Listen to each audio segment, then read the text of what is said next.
Good afternoon, so everyone. Welcome to 2025 Design, Research, Impact and Global Insights Colloquia Kam exhibition at the Hong Kong Polytechnic University. My name is Tina LUXIMON. I'm the Associate Dean of and also Professor in School Design, PolyU. So I will be the moderator for today's event.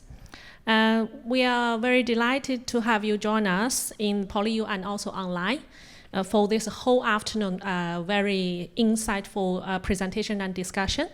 So now, to officially open our colloquia, I would like to invite Professor Lee, Kun-Pyo Lee, Dean of School Design, PolyU, to deliver the opening remarks. Hello. Good afternoon, everybody. As you said, today's title is kind of long, Design, Research, Impact, and Global Insight and Colloquia. But among all the words, most important thing is the impact. Okay, you know, as a leader and manager of the School of Design, I always sometimes there are too many quality control mechanism in PolyU. Every year, not to mention DO KPI. So every 2 or 3 years also departmental something, overview evaluation. Then every 6 years, we have this big RAE, okay? So it's not small works, but a lot. But there are good things also, bad things.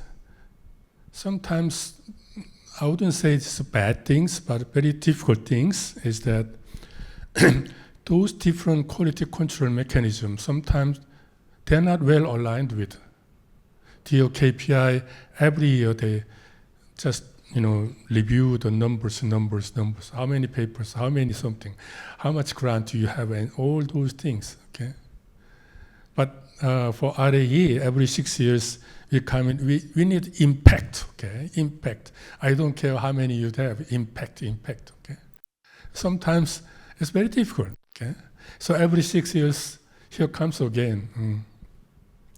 But good thing is that Tina, yesterday, actually last week, we had kind of all the meetings in Dean's talk, where Tina introduced about how much we progressed about research, and every items, okay? That kind of the collecting information and analyze, looking at framework, and this is where we are. This is where we'll go. Without RAE, we cannot do this. Okay? So this is kind of a good mechanism. Although RAE requires a lot of labor and a lot of hard works and everything, but somehow that drives us somehow to really collect all the data and analyze, understand where we are, where we go. Okay? Among all those submissions of the research output, including multi-component output, impact case is one of the most important things. That means that it's most impactful outcome School of Design, School of Fashion have ever produced. Okay? So it deserves more than just one panel or some documentation. It deserves the research came to us to share what do I mean by impact, what impact I try to really achieve, and those things. So today's forum is beyond the exhibition, beyond the paper documentation. The researcher by themselves come here on the podium to introduce how they achieve this impactful case. Okay? So I hope that we will get. We previously, RAE exercise 2020, we have all three impact case, right? 3 impact case got the perfect score, okay? I hope our the next study, also our impact case, get same result. Okay, thank you.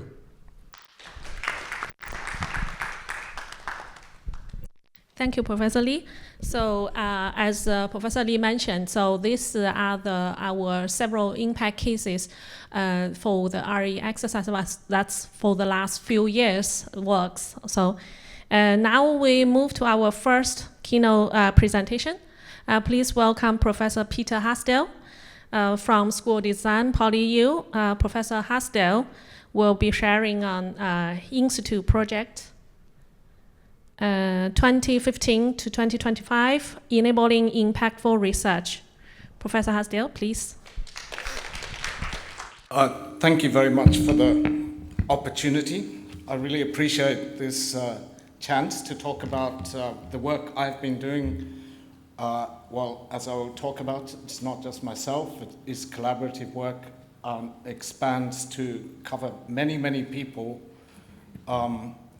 which I also want to acknowledge in this presentation. But to keep it short, I will not cover in depth all of the impact case study, but I urge you to have a look in the exhibition. There is more information there if you wish in the booklets that we provide. However, for this presentation, due to the fact that in 2020 we also submitted for impact case study, I was fortunate that our work was awarded 4-star for the impact case study, which I will briefly include within this, because that puts together 10 years of working towards impact in the field that I've chosen to research. Very briefly, I wish to just talk about me as the PI for this. I have been research active since 1994, which is a long time. I am an architect, an urbanist. I studied computer science before this. The fields I work in, I will explain in the next slide. But since I've been in School of Design since 2018, I've chosen to focus on one or two particular fields, of which one of those I will talk about today. Broadly speaking, the research fields that I have covered over this since 1994 cover sustainability or dynamic aspects of design, including architecture, urban planning, interaction design, metabolic spaces, metabolic aspects of these in a wider, expanded design field. So just to give you a little bit of a picture of this, this is my background of research. It has 3 primary domains, as I just mentioned. So the first one I started out with was urbanism. Back in 1994, I started working on very large-scale changes. These were changes in EU, in integration of cities, subject to the borders being removed within EU countries, such as Schengen agreements and so forth. At this particular time, we were looking at how to manage these kind of processes in cities. As well, we also looked at former Soviet Union, which was disintegrating, basically falling apart. It still is in some ways. This is an ongoing story. And then did a lot of in-depth field work in all of these places. So that meant travel, living in, whether it's Russia, East European countries, or West European countries, and researching how we could manage these kinds of changes. That was with an organization called Cora Institute for Architecture and Urbanism, which I worked at until, I believe, about 2001. The other things within this, the other kind of primary international research organization I worked for was when I was based in Manitoba, Canada, which was an organization called Center for Architecture, Structures and Technologies. For those who know architecture well, this is was the place looking at sustainable use of concrete through fabric form concrete development with a gentleman, amazing guy called Mark West. So I was a key research associate in my time there. Interspersed within these teachings and research posts in different universities, I set up my own research entities, including Architecture and Urban Research Lab, A+URL, which was in Stockholm, Sweden. There, for example, we looked at interactive spaces using microcontrollers, sensor environments, around about 20 years ago, at the very dawn of this kind of design study, trying to understand, let's say, HCI or digital human ecosystems, if you like. I have also, within my time in Hong Kong, I've also done things in, such as a book, a collaborative book. It was actually a GRF project where we looked at something we call border ecologies, which is the border region between Shenzhen and Hong Kong, and how this makes a particularly unique form of urbanism in that area. This was subsequently published in a book in 2016 by Burkhauser. You can look at that if you wish.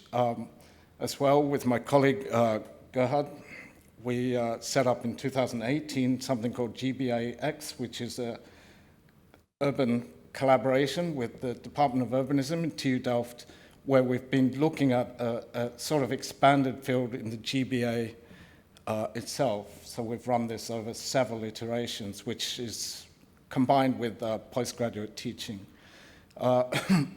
The other one, I will mention these very briefly and then I'll move on much faster, but NUMA was an entity I set up in Canada at the time, where we were looking at open source interactivity using actually inflatables and electronics at that time.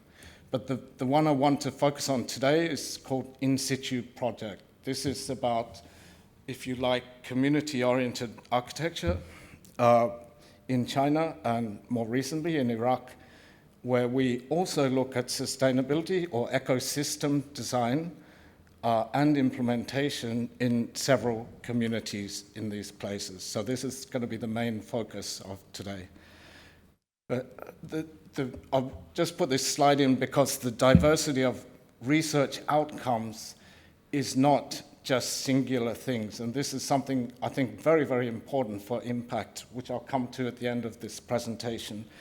So that impact measured through a very narrow lens is not a great thing as far as I'm concerned. So it should not, I mean, of course, if you get a journal article accepted in Nature magazine, well, then you don't need other impacts. But for the rest of us, we need to work in a kind of diverse way, or at least for me. Insitu Project, established 2015 by myself because I wish to do a kind of live project type of design process with local communities in different locations. This initially kicked off through collaboration with APSS, Dr. Koo Hock Boon, who's a researcher in APSS, and we started collaborating in different cities across China, not cities, villages, communities across China. So then there was a combination of social workers, in other words, the social aspect of that, plus design from School of Design or from Insitu Project. So the focus of this is on inherent local capability, how we engage and activate local conditions, local sites, environments, materials, people capacity, local skills, local heritage, if you like, in some cases, local resources, and then restructure those within a kind of ecosystemic way that is beneficial for that community. It's not pushing one particular form of ecology or ecosystem, but it's working with those things in a very fluid way. again towards sustainability, understood as the combination of social sustainability, local economy sustainability, and environmental sustainability. In other words, the local resources they have there. My key expertise, of course, is in the environmental one, being an architect and being a designer who works with material, tangible things. That's where my greatest expertise is. But working collaboratively means that then I work with, let's say, social science people, APSs, other NGOs, other socially oriented researchers, so they provide expertise in those fields that I don't have. And same for economy.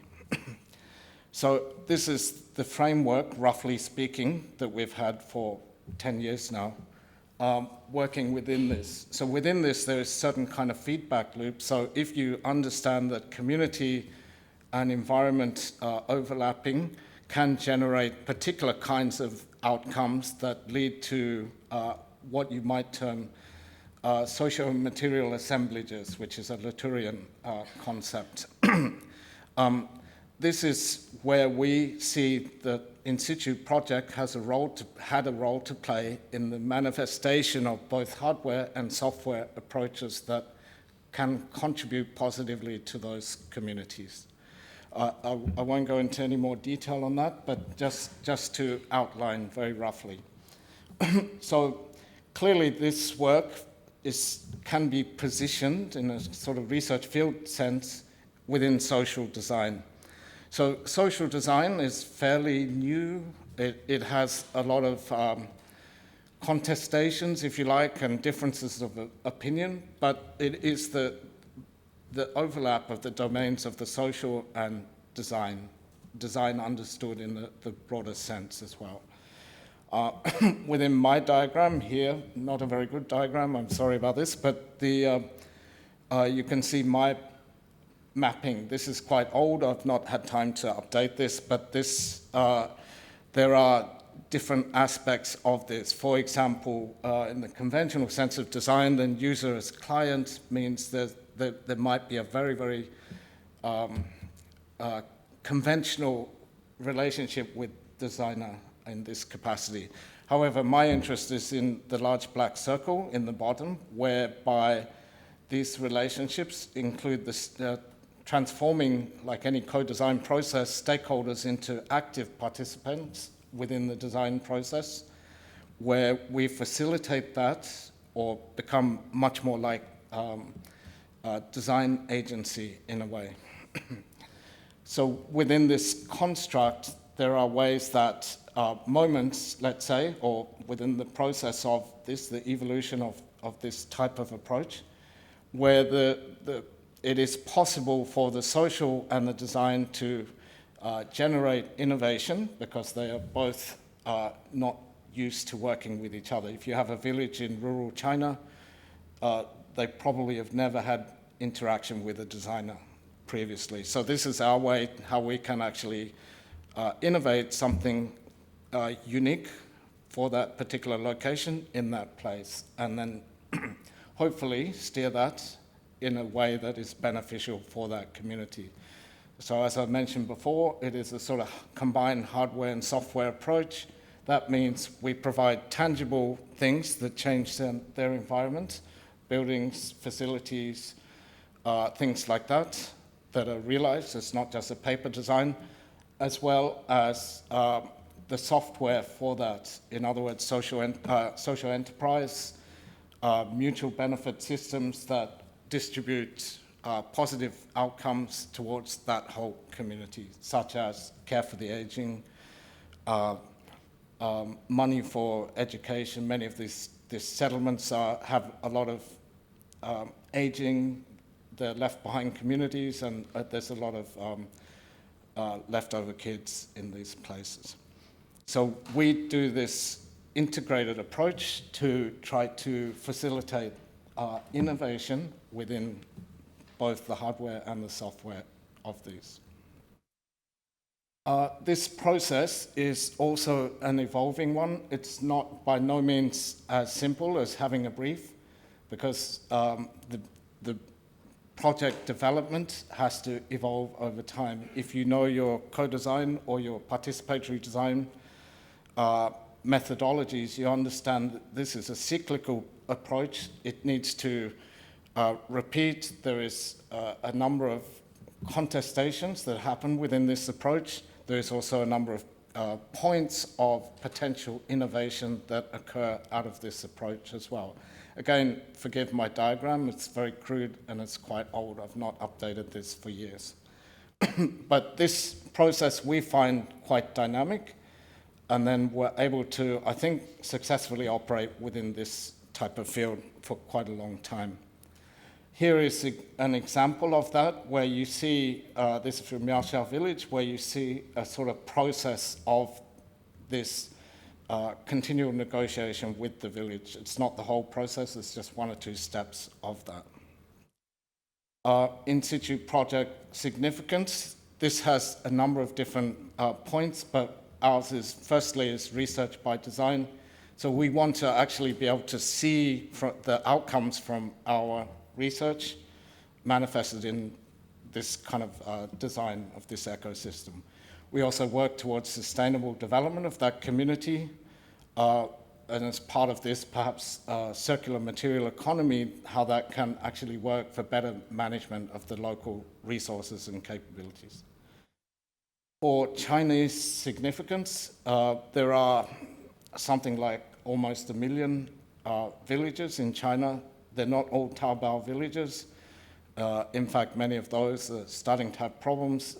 There is something like 300 or 400 million people in those villages.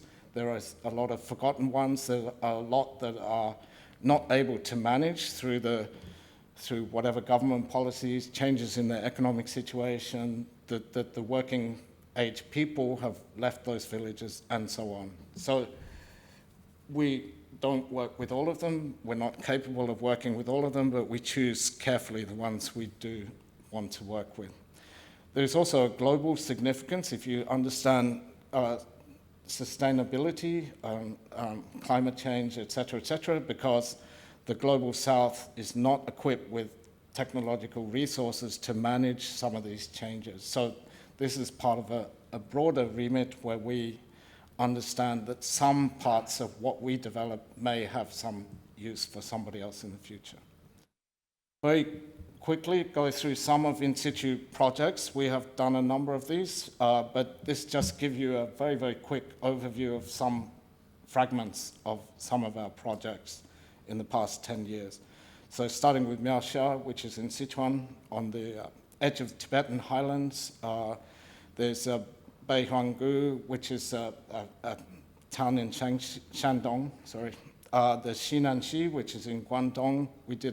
Sometimes we do a number of different project parts, not all built. So the second one, community building, which was to be a marketplace and community hall, was not done. We could not collectively raise the funding together with them for this.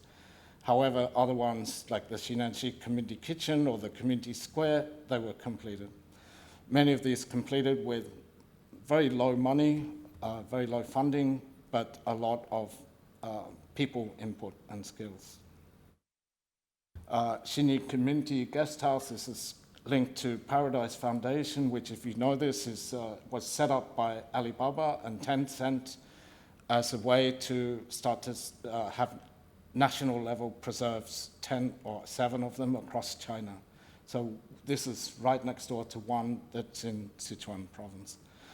Zaiji Public Street and community building. This is a very well organized rural community in Shaanxi province, and we worked with them for a couple of years. The one I'll talk a little more in depth is House of Dreams. This is in Hunan province, not far from Zhengzhou. This is an abandoned cave settlement, which we helped work with the community to revitalize over a period of about 4 years in several different stages. Museum of Everyday Life was in Hunan province for Dong minority people, and this was looking at their local craft traditions and so on. Then we did something in Yunlong, which is illegal, so I won't mention where it is because we could get in trouble for this. And then finally, together with one of my PhD students, Chelsea Chan, who led this project, I was supporting this from behind in a big way. We did something in Iraq. This is in a refugee camp called Bursivi Camp Number 2 for internally displaced people, for Yazidi people in Iraq. We built a community center and health clinic for them, and later on, part of this extended into further developments in another refugee camp. So for the overview, this spiral we've drawn shows some parts of some of these projects. It shows mostly how the three bodies of work, or MCOs, as you can see, 1, 2, 3. The first one is Miao Sha. This is from 2020, plus the impact case study, marked A. Here were awarded 4-star. But you can see a kind of evolution, and then the ones marked B are the ones for the submission upcoming, together with number 2, which is the House of Dreams, and number 3, which is the Bursivi Community Center, the Habibi Community Center. So number 2 and 3 are the MCOs that we provide for this. Very quickly, Miaosha Village, just so you get a taste of what this looks like, or some of you would know this work a lot because Anne Boddington has referenced it quite a few times. This picture image is Miaosha Community Kitchen, which we first built in 2015. We worked together with the community, and it led to this. This is for the second stage, which was a larger community guest house for 23 or 22 people, plus other facilities. This is part of the construction process for that. I may not play all of this, I'll just leave it play a little bit longer and talk a little bit about this. So we work intensively with the community. They obviously do not have design skills that can manage this yet, but this is a timber building. They had not built a timber building before we come to their village since before 1950, right? So this is how long it has been. So we re-established that tradition. We work together with the community. We work together with the skilling up of that. We work together with Sifu or builders to help build this, and eventually realize this.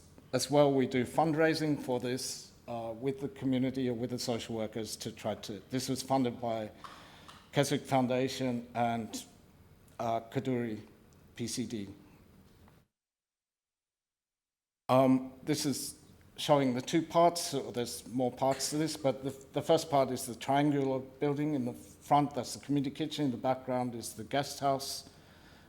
This has changed the focus a bit from that community, from being only growing vegetables, raising chickens and pigs, to having a more diversified source of income, because people want to come here. It's a beautiful, rundown, but beautiful timber village. So now they can come here, they can eat, and then once we do stage 2, they can stay overnight. So this is, last I heard, which is 3 or 4 years ago, they had attracted some 3,000 or 4,000 people, which then supplements their income.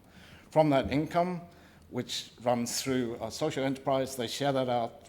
A certain percentage goes to elderly, goes to children, etc. Co-design processes, lots of meetings, working on site. So we make models. This guy in front of the model is, behind the model is Clarence Koo. He used to be my research assistant. This is us working on the design in the first building we did in Miaosha. This is some pictures of the second one. So this is the community kitchen, guest house, showing the bottom amenities block. Above that is children's study area, because there's many left behind kids, they need somewhere to work, and the courtyard spaces for this. This is what part of, not the whole thing, part of what was submitted in 2020. So Of course, a body of work, which some of you know very well what that is. This includes many outputs, not just the physical outcome, but also any journal articles, conference papers, etc., awards we won, and so on. Impact case study, which is just the 4-page, but really looks simple, but it's really complicated to do, supporting evidence for the impact case study. This is for this coming submission, I shouldn't say 2026, sorry, this is old. And I've been told by Anne I cannot have images on the front these days. So, but this is for House of Dreams. So in the image behind, you see that this whole development, which was run down, we worked together with the community, with social workers, other NGOs, and then revitalized this whole settlement. So included within this, well, sorry, there's a...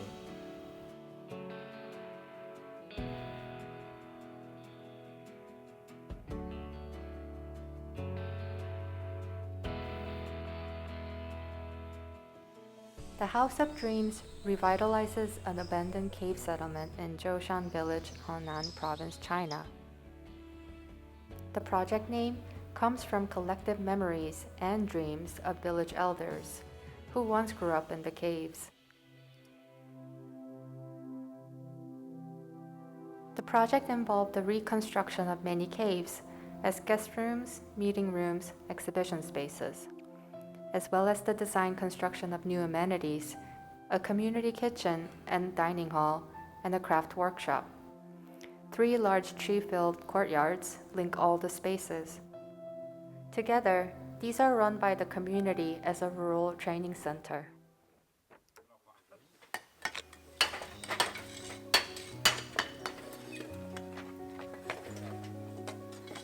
The House of Dreams is made from thousands of details made by hundreds of hands.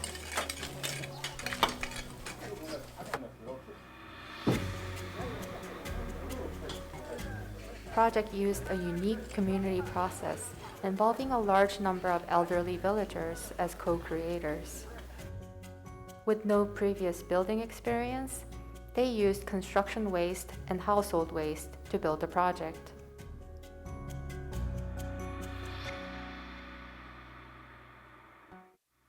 The walls and surfaces of the House of Dreams are a tapestry of... Sorry, I will not go too long on that for the sake of time. Here is a plan, architecture plan and section of the project after it's completed. Obviously, the villagers don't know how to do this, but this is where our architectural skills come in to give some kind of framework for this. So you can see from the plan it has all these spiky bits. These were abandoned caves. There was, I put 19, but I think there's actually 21 of those before we started fixing them. They'd all collapsed or they'd filled in, they had not been used or lived in for sometimes up to 40 or 50 years. So we fixed all those up, fixed up the courtyards, provided bathrooms, amenities. They had none of those before, as well as meeting places, communal places, so that this could run as a rural training center. We had no money to start with, so we used found materials, as the overview presents from the video. Thanks to Jen for the voiceover. We do a number of workshops. I believe there were 9 or 10 official ones, and then there was another 10 or so which were to do with gathering waste from the whole region and recycling construction waste, household waste into the walls of this place.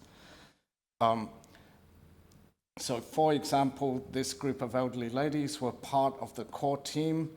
They were very proud because they worked on this, which is called the Echo Wall. It's the entry wall to the village. They all donated objects, household objects. You can see a fan and some pots and things like this, a clock.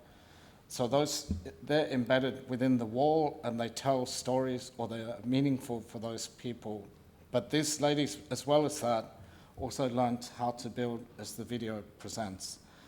So they worked not just alone, or not just with us, but also with Sifu or builders to help to do this.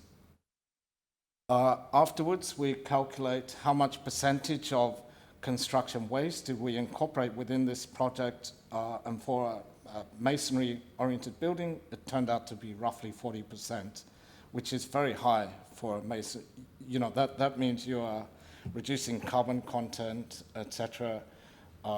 You are working with circular material economy within the way that this whole project is operating. It aligns with certain SDGs and so on.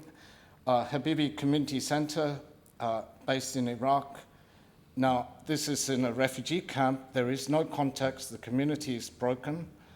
They're displaced. They're traumatized. They cannot necessarily go back to their homelands. So we wanted to build refugee camps. If you know them, they cannot, everything has to be temporary. Nothing can be permanent. So we wanted to challenge this, and we succeeded as a collaboration to build at least one important building for these people, which is this. This is the community hall. The Habibi Community Center is a health and community facility located in the Insitu camp in northern Kurdistan. And it doesn't look like a container or a tent. It provides community and health services to the 8,000 Yazidi inhabitants who are internally displaced persons living in the camp since the ISIS genocide and ethnic cleansing of 2014. The center was designed and built in a collaborative process between Insitu Project, ABCD Collaborative, It's a refugee camp. It's next to the Turkish border. It's in a relatively safe part of Iraq. This process involved local residents in the construction process and was completed in 2022. Habibi International and HIS Foundation, the clients and funders, provided medical and community services for the camp residents in the new center. The center as a whole contains a uniquely designed and constructed So this is the community earth hall. bags that we use. This This was is done using Davide, super an adobe Italian techniques, guy who's an a expert process in that this, uses one of earth our to fill collaborators. long plastic bags. We used local people. We trained some The bags local are then camp layered residents and in this compressed technology to so that construct if they walls. go back to their homeland, they may have some use for this The skill walls are later protected in reconstructing with a lime their and cement render. war-damaged homes. I should say all the refugees here from the ISIS war in 2015. So this The is what it on-site looks like training of before we local cover inhabitants this in this with process rendering. This is the enabled rapid people who were construction trained. and at the same time together with provided Davide. transferable skills for them. So we basically designed this whole building based on As well, what we could discarded do glass bottles locally were with collected resources, and used by soil, locals available to make soil, special windows. recycled bottles, steel use of construction, locally and the sourced skills that materials, people earth and had recycled glass to help us bottles, put this means together. So that circular co-designed, material economy co-constructed. I will move on because of the time, but please, contact me or look if you have further interest. This is some of the parts of this, so you can see the sort of exploded little axonometric, which is represents the community hall. They're situated around the courtyard. For ease of construction, many of these things are existing, shop-bought container buildings, which provide rooms and spaces for dental, medical, trauma counseling, women's activities, children's activities, training, etc. They share some of these facilities, and then other activities, non-scripted ones can happen in the hall, or spillover ones happen in the community hall. The courtyard space in the center gathered some of the children from the camp who have no play area in the whole camp, and they co-designed together with a UK-based design practice the playground in the center. This is part of the process of construction from our Super Adobe community hall. This is the courtyard playground I just mentioned with the kids playing there. This happened to be so popular that we had to time limit the access for the kids and have a limited number. Otherwise, the surrounding medical treatments could not happen at the same time. Behind that, the brown-colored thing is the super adobe hall we constructed. There's some cross-section of some of the activities that happen in this place. This is run by the medical NGOs who then provided the funding for this project, but also managed the activities within this. Second last stage is this. I really want to emphasize that there have been many, many people involved. So this is kind of primary researchers and designers. This is, well, my name is here. I used to collaborate with a guy called Kwo, who was working with me first as my research assistant and later on as co-PI, and numerous other people, some 40 or more of these. This is just the names I have or I can remember. I don't remember all of them. There are many interdisciplinary collaborators because we collaborate with the social sciences and other NGOs. And again, this is not a complete list. This is community participants. So this is the same thing, the names that I have available. I didn't always have great record-keeping things. Quite often, Insitu Project, just me. This is volunteers who contributed significant amounts of time and effort into the projects, in different projects, whether in Sichuan, in Guangdong, or other places. This is some of the organizational collaborators and funders. Funding for this does not work through research funding, government research funding or otherwise, or national. It works through us going to foundations and seeking donations that can operate in places like China. So the money for most of this does not filter through Hong Kong. This creates other problems for me. How do I do this type of project? But that's for discussion afterwards. So this includes everyone from, Kaduri Foundation, etc., Keswick Foundation, other people who've been very, very generous with funding some parts of our projects. So this is a silly number, but I just want to give some kind of indication of how many people I have names who contributed to all of this work over 10 years. So it's got to be in the 6,000-7,000 range minimum. The point I'll make about the last line here, so 5,500 community beneficiaries. For example, the Habibi Community Center provides medical services for roughly half of the camp. The camp has 7,000 people in it. Zhaoshan as a community has some 500 or 600 people in it, and so on and so forth. So once I add these things up, they start to really produce a lot of people who are probably generally positively, I hope, impacted by our projects. We have worked in over 12 communities. This is not the full list, but the ones where we actually did some physical change. These are some of the project parts. Many projects had more than one stage, so it's over 60 within this. For Zhaoshan Village, I lost count, so there's so many different parts. This is the building typologies, let's say, functions designed and realized. I counted these up, and there's 86 of them. Now, some of these exist in shared spaces or within one building, but nonetheless, it's when you add it up, it's quite a lot. This is I lost count of this, but this is some kind of combination of research outputs summary. This excludes, let's say, IP for design-related things. So for the 60 or 80, whatever number it was in the previous slide, that should be added to this as well.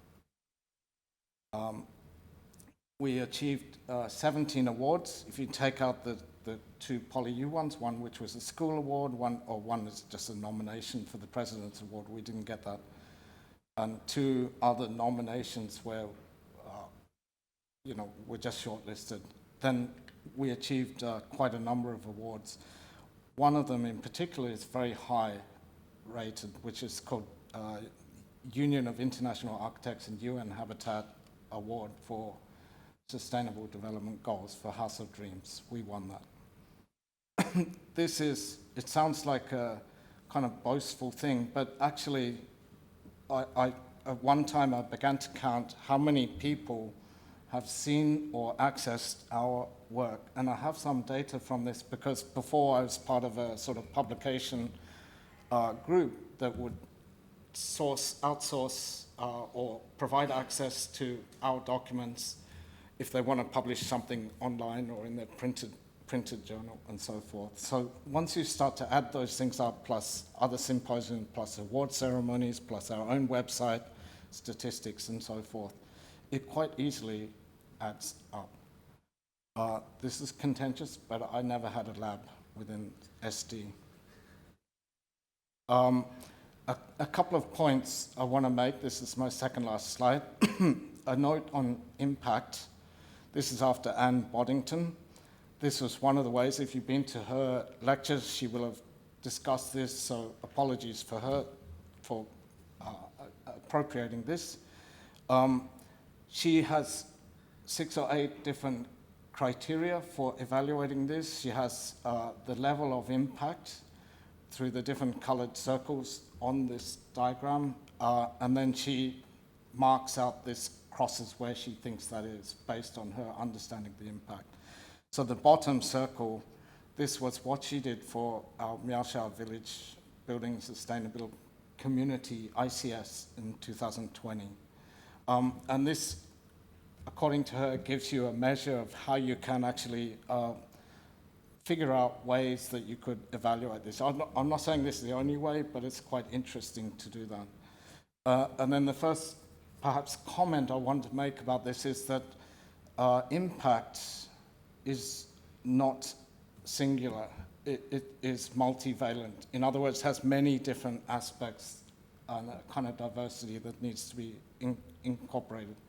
So it may have internal impact, the stakeholders, the people, those people involved in your research, but it may also have external validation, et cetera, et cetera.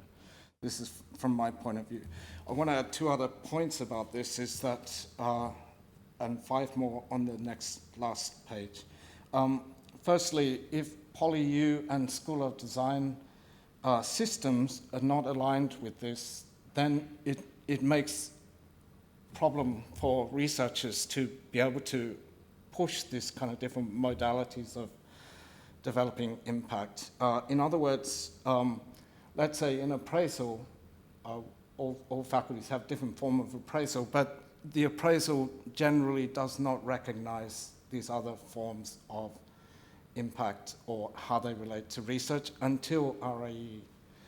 This is partly because we have too many systems and they're too complicated. DOKPI, as the Dean mentioned, is another one.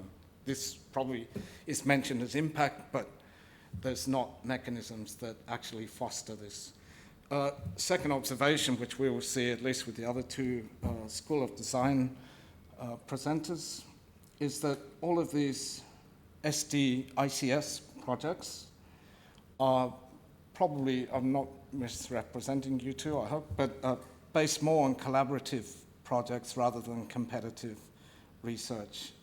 So that means they tend to generate more impactful things at current moment, let's say. And then I have, finally, 4 or 5 concluding comments. So I have tried to do 10 years of impactful, non-traditional research. This is my last time around for anything like this. But these comments are aimed in the context of RAE, but specifically if you're looking towards how do we foster this culture. These are things that Tina asked us in an email earlier today. So number 1, which all researchers understand, is a struggle. How do you make your research sustainable? How do you sustain your particular focus within the faculty school where you are? How do you develop that? Of course, it's apply for more funding, get Q1 journal publications, etc. But sustainability of impactful research that's a different criteria, right? And in general, they are not well supported by faculties or schools, but they're needed only every 6 years.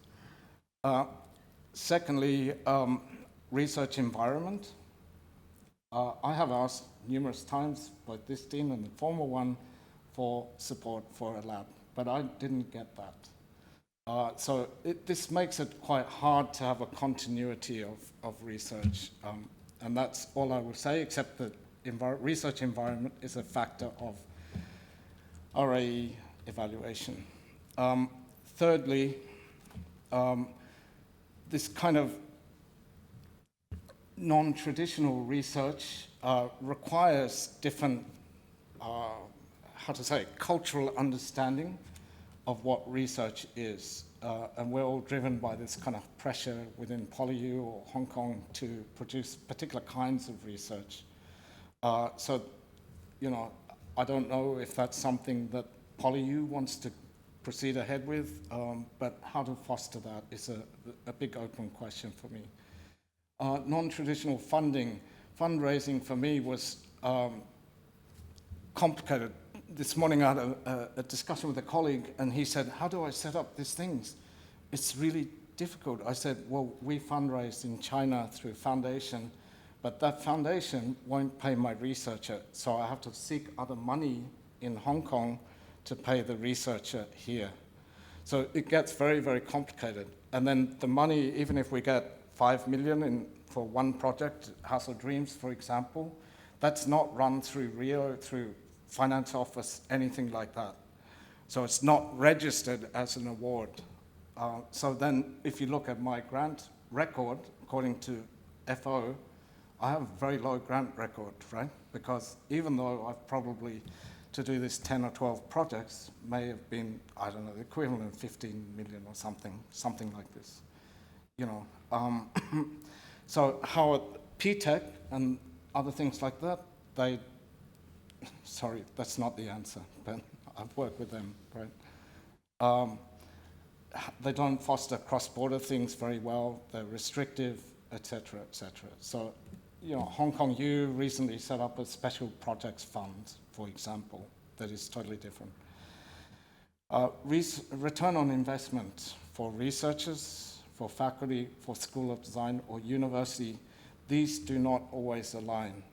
So it is a huge amount of work for me to produce RAE things.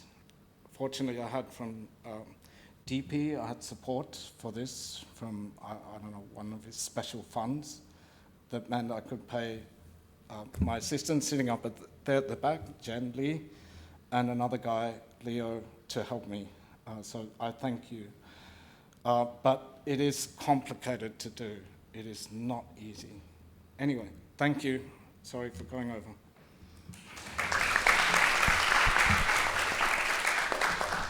Thank you, Professor Hasdell. So really fascinating presentation and a lot of suggestions. And I think I really love your numbers. That really shows somehow, some way to show the impact, right? So do you want to have the questions now or you want to answer later? If anyone have questions, maybe we have one question here. Yes. Thank you. This was a very generous presentation. I fully subscribe to the idea that different forms of socially engaged research require different modalities, forms, outlets, and channels of presentation and dissemination. And this is a very good example of this. I wanted to know, because you mentioned that there's a lot of community members, like a huge amount of community members involved in these projects. So I wanted to ask, in terms of knowledge contribution, because I mean, participation by the community signifies a tremendous potential for knowledge contribution in itself, because having people participated means that you have a lot of situated and embodied expertise operationalizing the research process. So do you have any concrete insights on how to account for these modes of participation as knowledge contributions and how that can lead to a pathway to impact? Yes, this is a huge topic, right? It's very, very large. I mean, elsewhere I've lectured on the fact that, first of all, the knowledge is not one way. It is multilateral, right? It goes from even somebody you think actually has no education, no knowledge, from a villager. So to give you an example of that, so I don't know Chinese architecture. We were working in Sichuan province. It is an earthquake area.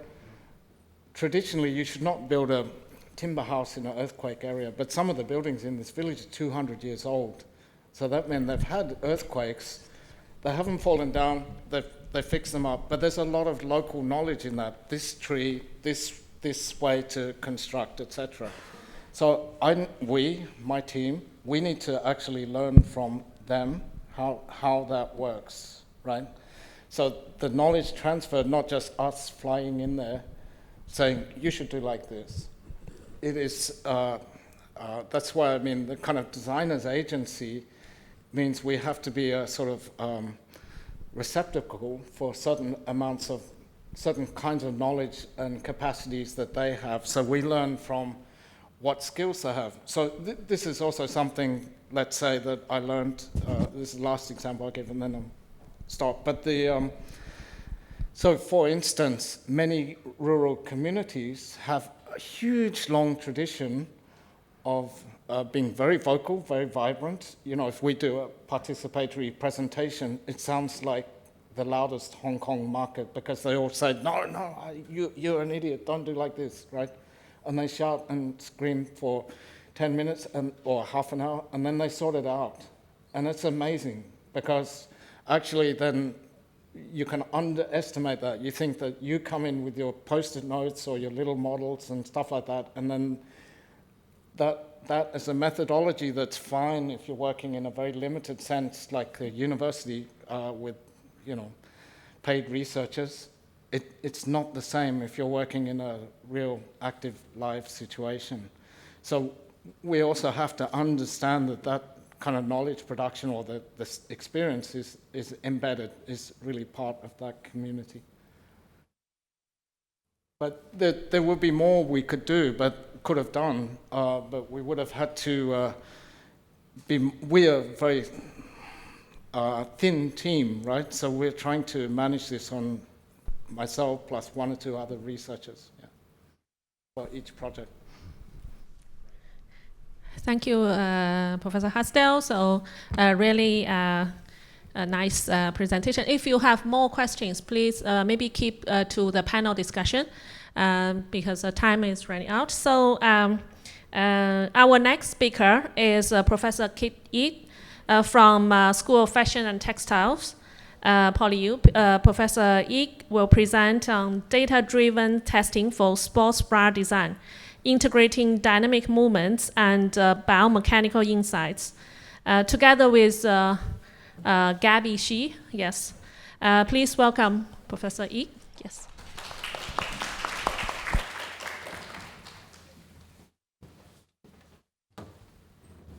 Thank you very much. I fully share with Peter's work that one person cannot do everything, right? So even for the impact case, even the research, most of part of have been done. How we consolidate all the information into one case or even the MCO is extremely challenging, okay, for us, right? So in this case, without Gabby, okay, I don't think this impact case can be proceed, even though I would like to say the scale of our project is totally very different, okay, very small as compared to Peter's work, right? So this one is our research. Basically, the team, okay, the core research is just the breast biomechanics. So we try to translate this information, the data from the biomechanics to the industry, right? That is what we plan to do, right? Basically, I think as mentioned, the scale of our project is very small. We only start, we haven't think about any impacts at the very beginning, right? So I think it is like most of us, okay, we just want to get the funding, right, for the research, right? And then it comes up to some kind of integrated information, okay, see the biomechanic results, okay, which can be contributes to the industry. And then we come up with, because of another research, okay, that we make use of the data to design the sports bras. And finally, and this sports bra, okay, goes to the elite athletes from the Hong Kong sports institutes, and therefore they use these bras in the Olympics, right? And finally, okay, that because of the design as well, okay, we have to promote our sports bra designs, and therefore we also visit the schools, right? And we promote the breast education. So we put all this together to put as our impact case, okay, in this time. So, okay, right. So as mentioned, this is the key features, okay, we put in the impact case. We start, the most challenging part is we only have 100 words. Okay, this is also my first time, okay, the first time of our team, okay, to prepare for the impact case. So the most challenging part is the 100 words that we can provide some full picture of what we are going to submit, right? The first sentence is actually the background, okay, of our research question, okay, that's very similar to what we prepare for the MCO, or even right now, okay, we're preparing for the JLF, right, that the research questions come first. And then we have to summarize the impacts that we have we claim, right? So as suggested by Anne, our consultants, we have to put numbers, figures, right? So in that case, we claim 30%, okay, of the reduction, okay, in terms of the product design and development cycle in the industry.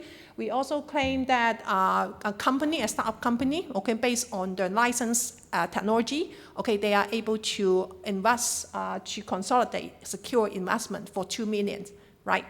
And last thing is about 100 elite athletes or girls, okay, they adopt our sports bra design, okay, for the sports activities as well as the health literacy, right? So that is what we claim in the summary.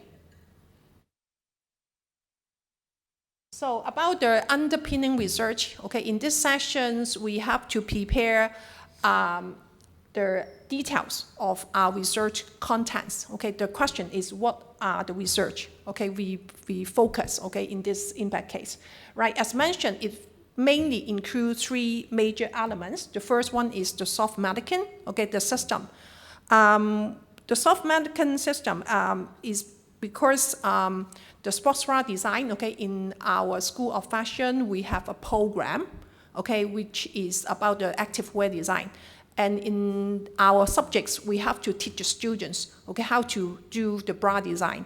And the most challenging part is we cannot have the live model, okay, to fit on, right? And therefore, we have to recruit and hire some live models to come every semester, and therefore we are able to tell whether this bra fits or not. Okay. However, in the case of sports bra, it is not only the fit, okay, at the static stage. We also need some performance, right? So we will ask the live model, if possible, okay, ask them to run and see whether the control of the sports bra is effective or not. And of course, this is not feasible because normally our live model can only show a very good-looking figure and do the and have the static posture, okay, and to have the assessment. So how can we do this kind of assessment objectively and show the students in a systematic way? Okay, that is the rationale, okay, for us to develop this soft mannequin system, right? So in this case, here is what we. Okay, we start from around 2019. Okay, that the mannequin is a very simple, soft structure, right? So we only make use of the fabric, the foam, okay, to help the construction, and therefore the students they are able to put on the bra, okay, for and see the fitting. At the same time, the system is able to move. Okay, basically we start from the vertical movement, okay, just up and down, and then we are able to assess whether the sports bra, okay, works well or not, okay, whether it is able to effectively control the breast movement or displacement, right? Because vertical is more important as compared to the other direction. That is what we did. And then 1 year later, okay, we can increase the speed, the speed of the motion a little bit, okay, but we still keep the running posture. And 2 years later, okay, with another funding, okay, we are able to have to mimic the running, okay, with some kind of rotation of the body. And recently, okay, we are able to make use of the robotic arm, okay, to do all the algorithms, and therefore it is able to do more than running motion, okay, including like the cycling, as well as the jumping motion, okay, which is more regular, okay, in the sports activity.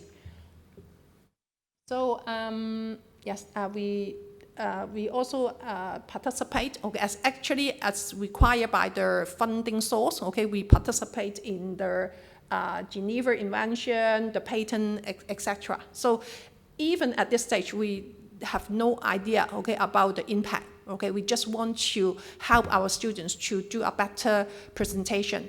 But after that, we find that the industry, they find it very useful, and they would like to enjoy to acquire our service, and therefore this system or this method has been licensed to a testing company, okay, to SGS, and also a global manufacturer. They found it very interesting and helped them to develop the bra and the design process. And the second part is we make use of the 4D motion scanning. Right, so traditionally for scanning, okay, we did it in a very static environment that the subject has to be stand, okay, and then we do the scanning. However, okay, in our course of sportswear design, and we also require some kind of fitting, okay, whether during the sports activities, okay, if this active wear can fit or not. Okay, if it is able to control the soft tissue deformation effectively, okay, that is our question. And therefore, we make use of the 4D motion scanning, okay, which is located at Science Park, okay, under the A Lab. And therefore, we are able to control, okay, to have a better understanding and analysis of the soft tissue. And as compared to the 3D scanning, okay, we are able to detect or to measure the dynamic movement. Okay, and in the past, okay, even we have the motion capture system, okay, we may only focus on the running posture. Okay, that's why in our mannequin, we can only focus on the running posture. Okay, however, if we have this 4D analysis, we are able to support many different types of sports activities or movement of the subjects, and we can capture their dynamics, and then we are able to do the simulation effectively. So that is so from the diagram, okay, you can see by comparing the different frames, okay, by using the 4D scanning, we're able to capture 120 frames within 1 second. And therefore, when we put all the frames together, okay, one by one, okay, we are able to do a very effective comparison and see how the soft tissue deformed or changed, okay? And we don't need any markers at all, right? So as compared to the traditional motion cap, okay, with that we need to put a lot of marker. Which is very time consuming. And in fact, if we want to do a very detailed breast biomechanical analysis, we have to put at least 50 markers onto the breast. Okay, so it is not very visible and it is very time consuming. That's why we love to use this new methods, okay, new approach, okay, to identify the direction as well as the intensity of the movement.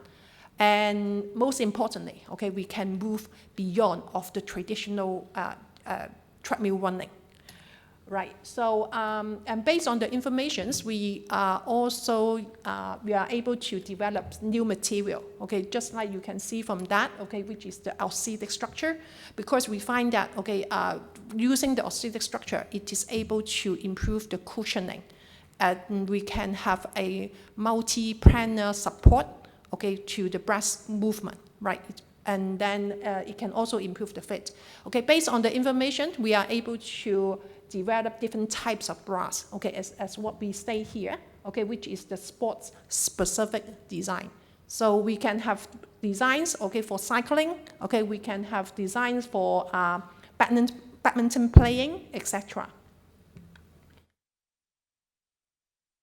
The last piece of work is the design, okay, the sports bra design for the elite athletes, okay, for the sports team in, and therefore they are able to wear this specific design for the Paris Olympics, right? So in this case, we developed a symmetrical design. So because this design is actually for the racket team, because they have a very different movement, range of motion between the left and the right.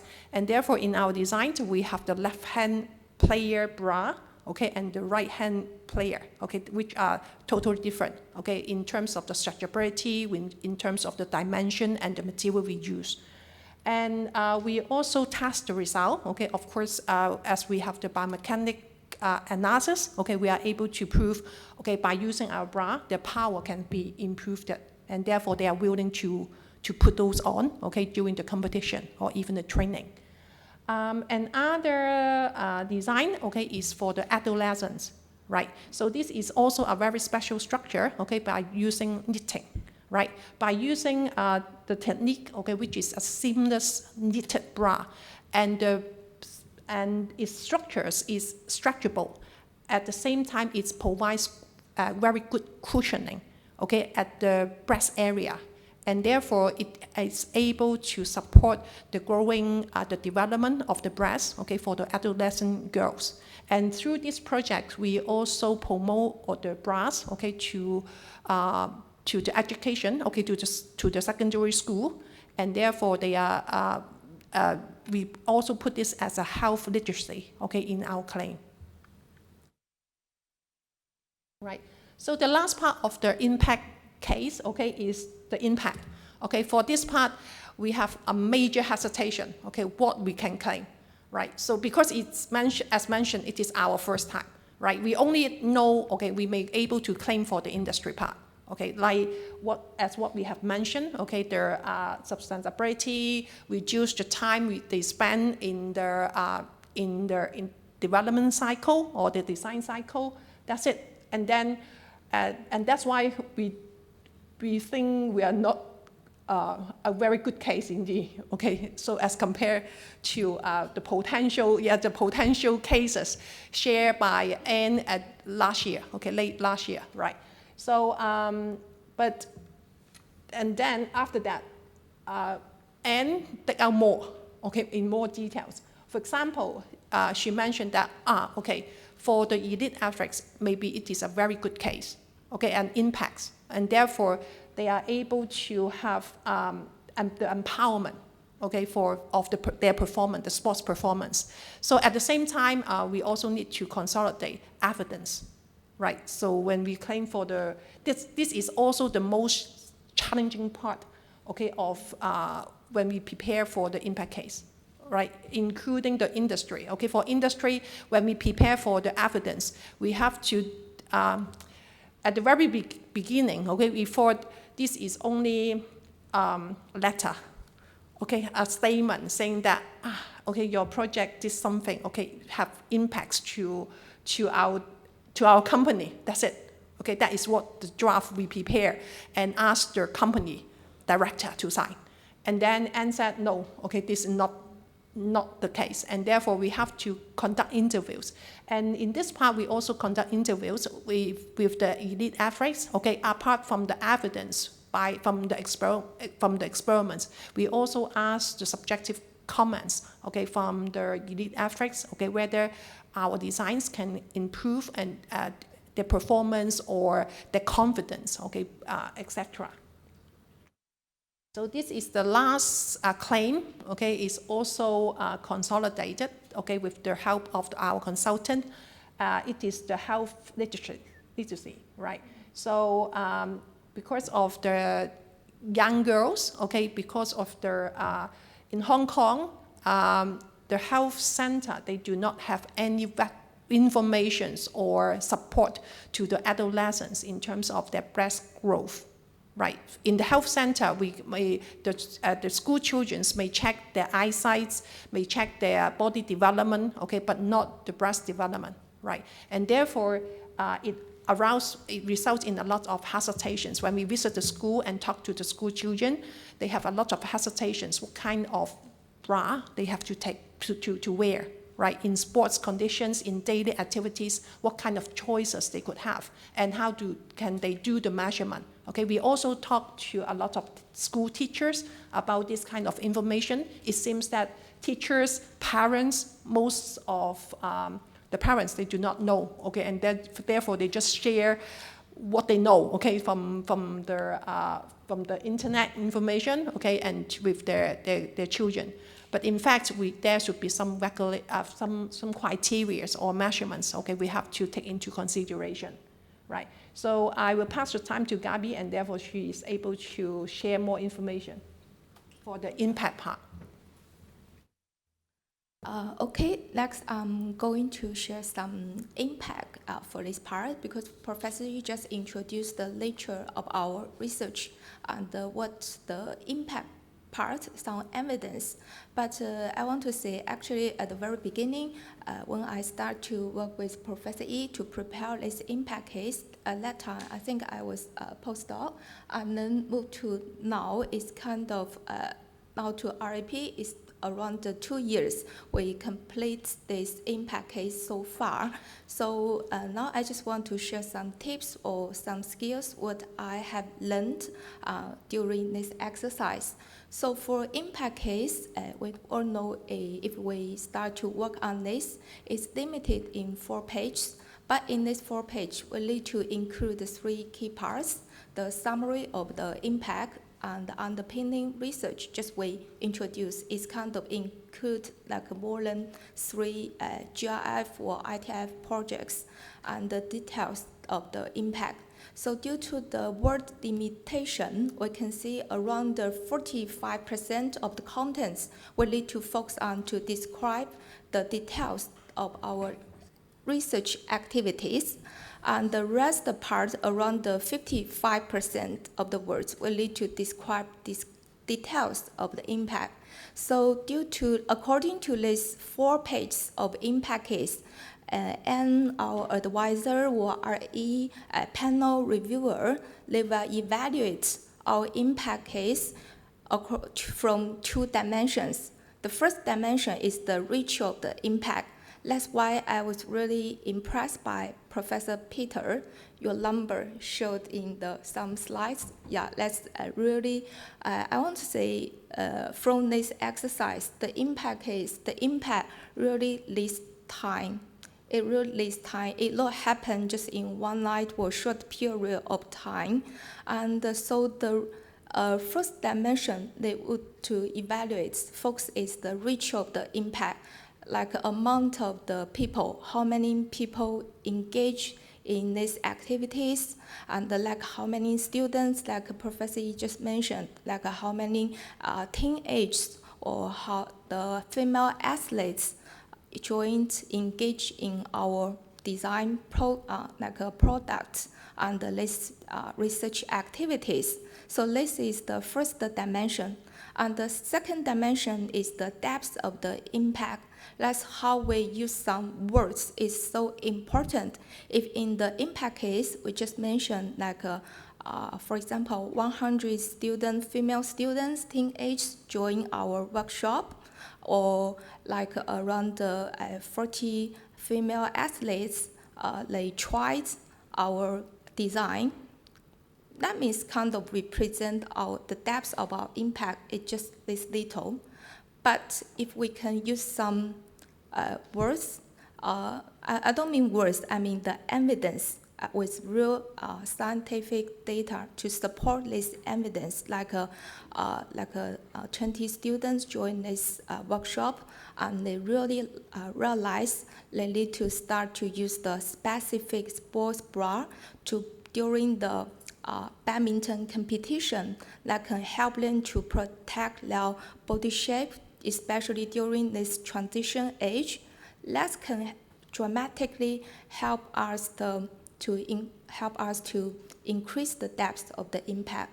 So the depth of the impact means how much has been changed through these research activities and what have been changed through these activities. So let all this the evidence that we just maybe show we have showed in previous slides of our the PowerPoint. So maybe I can give some more examples, like if others of your research focus on the product design, like some product focus on for the people with some insomnia, and you can mention, give the quantified number, like this kind of people, their sleep quality can be improved by 20% after using this product. So let's really help for the depth of the impact. Then with the better understanding about the structure of the impact case, so for the summary of the impact, we need to describe both parts. That means the key research activities and the key impact. We cannot just mention only one side, because then this is the very beginning part for the impact case. Then the readers or the reviewers, this kind of give the readers or the reviewers the full picture at the very beginning, what we have done, what we have achieved, and through these years of research activity work. So for the underpinning research part, we may because most of us are work in academic, maybe for many years or just at the beginning, but I think we are very familiar with the publication, right, or exhibition. But if we only have the publication, I would say maybe the impact can be very limited. But if we only have the exhibition, maybe the impact also can be very limited. So we need to go beyond than this, just like we mentioned before. We need to have try to have some tangible research activities, and then we can get tangible research outcome, like Professor Peter. Yeah, he did a lot, I think, because of the nature of the research and the period, the duration of the research work. Yeah, so I think beyond the publication, and if we have new design, we can apply the patent that can help us to get higher potential, to get more collaboration, maybe with the industry, and also to protect our research outcome. Then we can have some exhibitions, but during the exhibition, have we record like how many attendees attend to this exhibition, and what are the genders to attend, and how about their age range, and the most important part is, I mentioned the depth of the impact.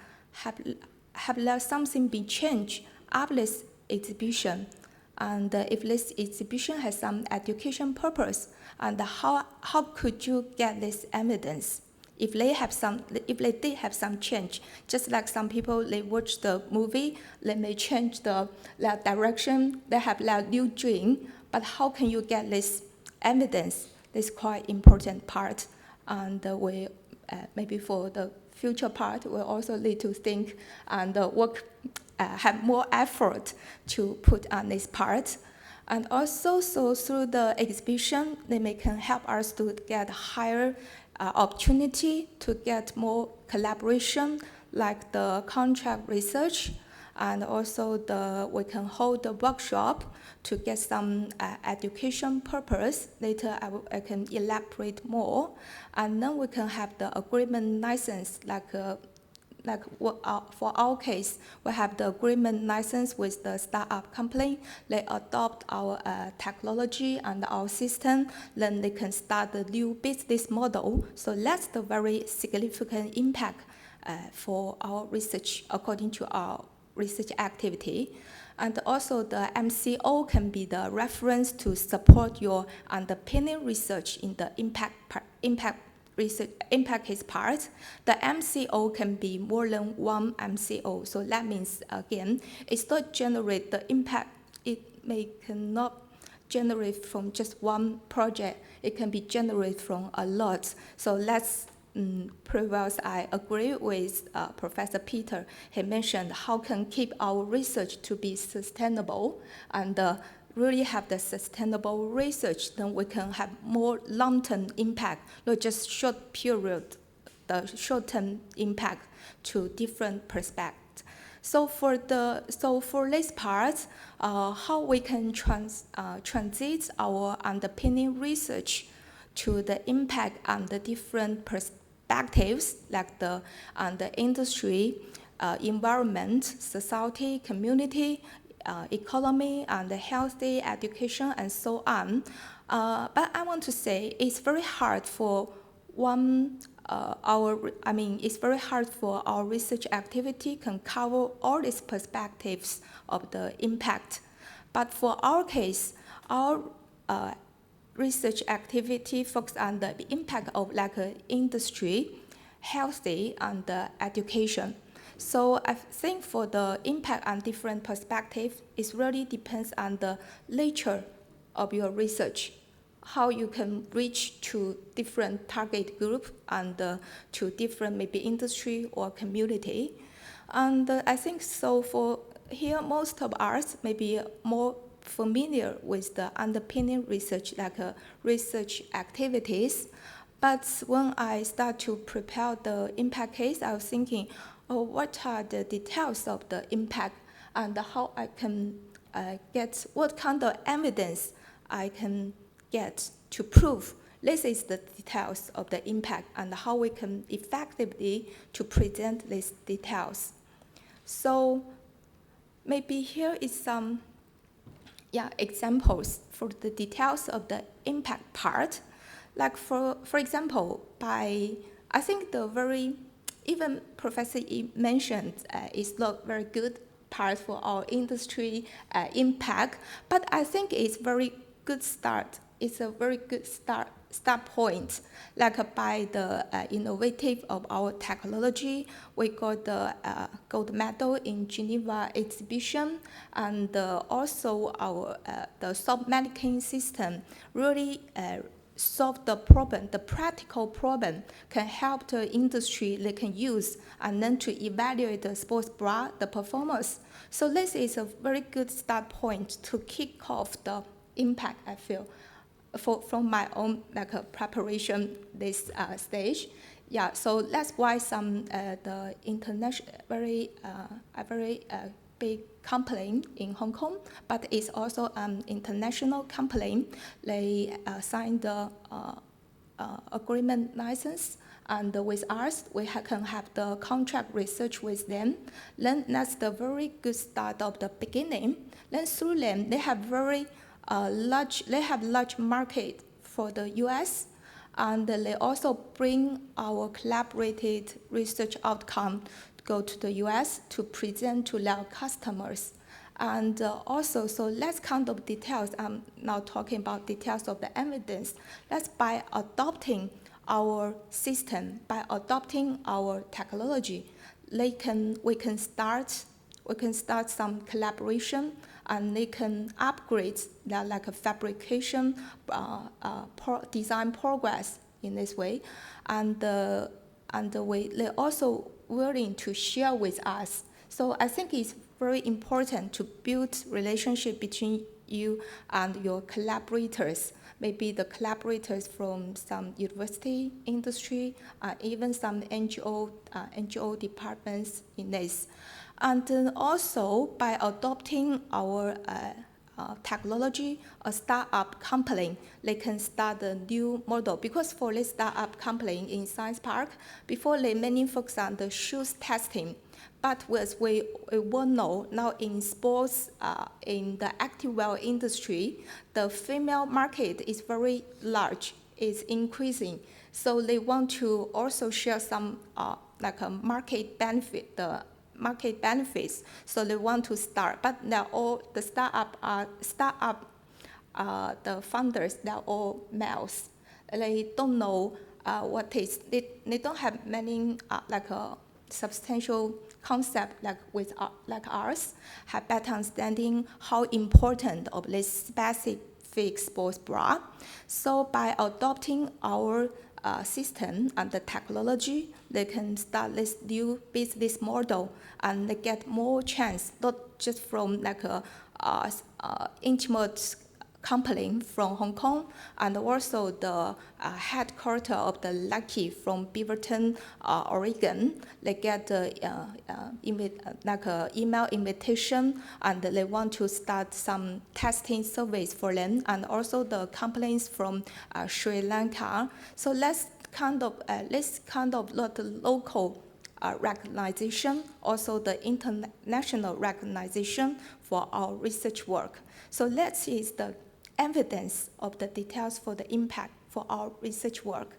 So by the impact on this industry, there must be some advantage they have been observed from your research outcomes.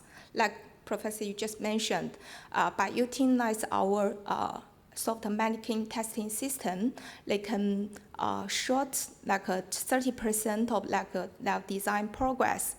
That's kind of reduce some waste and also maybe reduce some, keep the whole design progress more sustainability.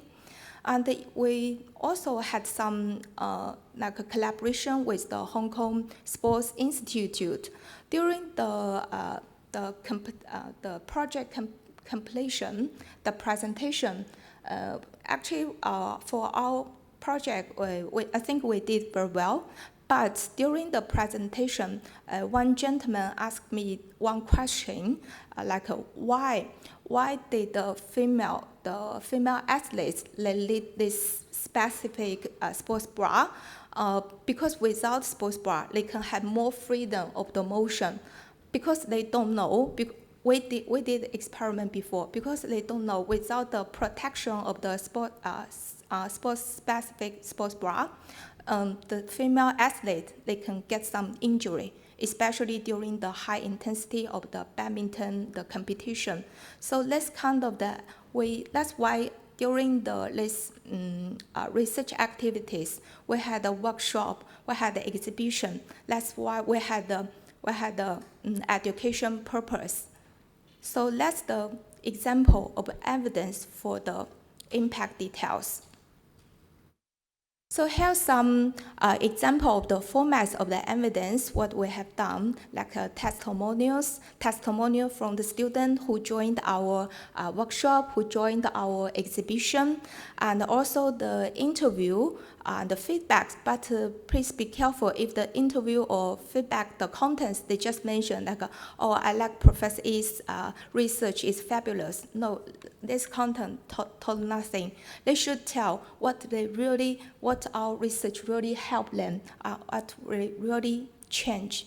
And the third part is the news report. Luckily, just we mentioned, we had a very good collaboration. I think it's because we respond very quick always to the industry their request, and we think from their perspectives. So we got the news from the collaborated industry annual report, and they mentioned about how our research helped them to change their design progress. And also the video from our collaborated startup company, and then we also integrate this research work to the education. But I want to remind very important part, the source cannot be from PolyU, otherwise the evidence will not be counted. And last but not least, always seek comments from RE advisor. And that's my really experience. They are very professional, helpful, and they even help us to polish the details of our impact case. So that's the end of my sharing. Thanks for listening. Thank you, Professor YICK and Gabby. Maybe you'll stay a little bit. Do we have any questions? No? Okay, then you can keep your question to the panel discussion if you have any. So our next presentation is by Dr. Markus WERNLI, and Research Assistant Professor at the School of Design, PolyU.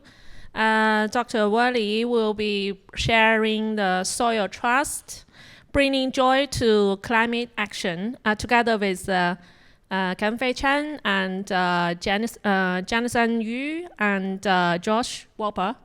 Yes, please. Good afternoon. Thanks for giving us the opportunity to share about soil trust. As you can see, I'm not by myself. I have the great pleasure to have my collaborators. 4 years of collaboration. So my partners are here. There's only one person missing, our agricultural manager, who is no longer in Hong Kong. Peter Hasdell mentioned Anne Boddington has been elementary in consulting us in this RAE process. And Anne Boddington conclusively mentioned that soil trust was about building social cohesion. It was not about technology innovation. It was not about business purpose. It brought various people together in a very fragmented city into climate action, into climate responsive behavior change. And we have basically 2 parts to this afternoon. One part is the first 7 slides are the slides that are presented to the president of this university, where I try to explain peripheral design. This is peripheral social design to an engineer in an engineering school. This is a way we try to translate impact or data to different audiences, and the president of the school is one audience. And then my collaboration partners will have different angles on how we can reframe impact. So we can frame climate change, or we should call it now climate emergency, as a crisis of relationships between ourselves, each other, and nature. And so what we have in our food system is a massive carbon footprint, nitrogen pollution. And there would be relatively simple solutions to go about it. If we looked at old technology, old ways of integrating, for example, food wastes, making it into fertilizer, fertilizing soils, and grow food out of it. It seems very, very straightforward, but we are in a very fragmented society, and the system is not built towards that. So what we did in Soil Trust, we were digging out old fermentation techniques and made them available to diverse publics. What we did is we appropriated knowledge from all over where we could get it, Asian traditional farming practices, and we created, together with a permaculturist and several farmers in Hong Kong, we created a formula where we would split up different types of food waste so that the soil would be built up. We could make fertilizer that was targeted at reducing nitrogen pollution and having a balanced fertilizer input. It was a project that had several stages. It was not decided that we would work with a local farm, but this is something that came out of this social design process. Very elementary in this was a collaboration with a hotel, with Hyatt-centric Victoria Hotel. For almost a year, we were working with their 5 kitchens and collecting their food waste and brought it back to a local farm. And that attached to it was a program, an educational program where the hoteliers would come to the farm and learn about our practices, learn about what's growing on the farm to possibly redirect their menu and cook more locally and with small batch crops, since we have very small farms. So what we essentially created was an ecosystem that brought different communities together. So it took place within a production farm where we were able to upgrade and reactivate a fallow plot. And we had the hotel delivering a lot of waste, where we implemented these fermentation practices. And the main part is in the center where we have various communities coming together, supporting these regenerative agricultural practices, which are really labor intensive. Hong Kong farms are remote. They have very poor road access. You need to walk into the farms. You have small hand carts to bring in the stuff.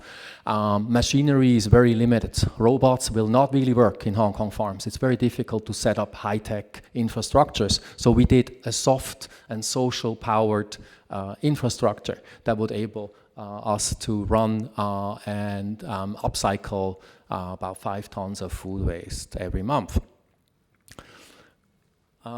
This is a bit a listing, and these are a lot of numbers, but this is a listing of how different groups were co-invested into the same venture, into building healthy soils with waste and regenerating crops. So we have in-kind contributions, we have staff contributions, and so various types of support that made this enterprise possible. The project got recognition, publications, and we had various TV stations coming to the farm. Got some award as well, international recognition, and it continues to get recognition. Now, the topic is bringing joy to climate change, and this project was a design ethnography, which means that we built a community and we used observation methods to see how the different communities are evolving.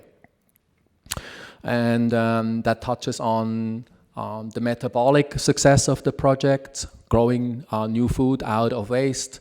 It had economical aspects, quality of life, and it served urban-rural co-development. At the same time, the flip side of joy is, of course, struggle, contestation, challenge. And this project had more than enough of challenges, but this also kept this project alive. Pain is life-giving, and that's what I learned in this project. So even though we lost the plot to urban development, the project keeps continuing and forces us to take the idea of the project beyond property relations and fragile land use appropriations. And we learned a lot about how complex engaging and improving is. It's a science. It's a science of science where there is no expertise in Hong Kong to monitor soil progress, making progress on soil. We got very humble in this process, and we see that's just a beginning, and it will be continuing in other places. And with that, with no further ado, I pass on to Kam Fai. So I'm going to talk about the design process. Even though today we are going to talk about the impact, I think for this project, without knowing how we proceed with the entire design process in these 2 to 4 years, it's quite difficult to talk about and appreciate, even though very limited impact of this project. We have spent quite some time to reflect on this design process in many of all these things Markus and I have published in various journal articles and conference paper. We keep reflecting all these things because in order to do similar eco-social organizational project in Hong Kong, design project in Hong Kong, our learning is that because as Markus says, it's peripheral, you don't have government support, it's not aligned with the land policy, or somehow even anti or contradictory to some of the land policy that is implemented by the government. You can get some corporate support, but very limited. It takes a lot of time to pitch the interested party to get into this collaboration. And also, we don't have much precedent case studies in the past that teach us how to do this very local project in Hong Kong. So I want to say all these process is not just process, it's also part of the strategy, without which it's very difficult to talk about the impact after the process. So the impact is not after the entire design process is done, and then we talk about the impact. The impact has to be strategized from the very beginning when we engage in all these processes, okay? So that's why I say our design process is a strategy with encounters, which means that we do not start building up the impact at the very end of the project, but we start at the very beginning to maximize the encounter with different people, including the farmers, students, our schools, our NGOs, food retailers, F&B industry, all those startups that are interested in composting, fermentation, permaculture, regenerative farming, etc. Okay, so we start the first 3 months to half year. We did not do any conventional type of design. Basically, we just keep encountering different people in a very purposeful and strategic manner. So this is our way to detect and diagnose where is the scope of the project, how to make use of all these opportunities in a way that is beneficial to the future project. In system design, we often talk about information processing in a way that is different from other more simple system in which you can deliver information in a way that is easier, like creating some beautiful infographic or make the entire information flow very clear. In a social farming project that is much larger than our understanding and comprehension, it needs a lot of time, or it needs a lot of method and strategy to predict what is uncertain in the process. So in other words, we can't treat all this information in a very abstract and vague manner, because if the participant cannot feel how all this information are relevant to them, how this knowledge are relevant to them, they can't really actively participate in the process. So following Brenda Durbin's notion of sense making, we try to make all this information, understanding, and knowledge transfer as kind of action. Okay, so we have to learn things, distribute information, circulate information in a way that is more proactive. And also, we have to intensify and diversify all this mode of sense making and information circulation. So you can see that in the first photo, you can see in the farm, we have people use their body to feel the process, how to undergo this fermentation process, making of ecoenzyme, making of bokashi bedding, etc., and also composting. And in the second photo, you can see that we do the crop tasting, the harvest testing with people together. So we test the entire farm to table, soil to table process with the participants, with the researchers, with the designer and artists in the field. And then there are further multiple level. For example, when we go back to the studio, we also try to make sense of all these things by visualizing it with our students in our studio. And then on the right-hand side, all these are actually the WhatsApp message, the instant messenger message, in which we also explore how, apart from in situ on-site sensing, whether remote sensing and remote knowledge transfer is possible. So we experiment with all these design sense making methods in order to enrich and multiply how we try to understand all these information and knowledge with all our participants and stakeholders. In design process, we often rely on a lot of visualization and analysis, synthesis, right? So in surface design, for example, in surface design, we are often make use of surface blueprinting as a way to conceptualize all the flows of material, people, and process and relations, both on stage and backstage, right? So surface blueprinting, for example, is a very useful way to visualize the entire process. But all these visualization process also has a lot of limitation. For example, surface blueprint is designed and used at the very beginning in a banking, financial context, right? So usually this kind of visualization is very customer, consumer, and user centered.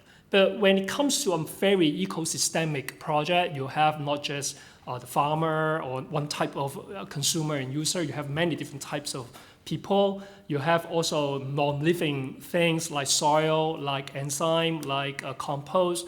You also have animals, insect, plant, right? So how to how do we use or how to shift this visualization method in order that we can maximize its usefulness is actually a research, very important research topic. So for example, we test with this surface blueprinting technique by emphasizing more, not just the user behavior or user perspective, but try to shift it to a more relational focus. So we try to understand how surface blueprinting can visualize the mutuality between multiple types of people and also with process relations, things, animals, soil, basically the entire ecosystemic scope that we are engaging in the process. And also, when we talk about values or value proposition, we also try to build up some new model to realign the human interests and the non-human ecological value and interests. It's very difficult for participants to empathize with some non-human participant or non-human element in the process, like soil, like those people, those things that cannot use language express their need and their desire. So we turn to a more systemic perspective rather than just emphasizing empathy with user. We turn to a more systemic perspective to see how all these relations can be understood so that we can expand the value proposition, not just limited to the human advantage, but expand it to those people that we often ignore, overlook, and also those non-human participant and stakeholder.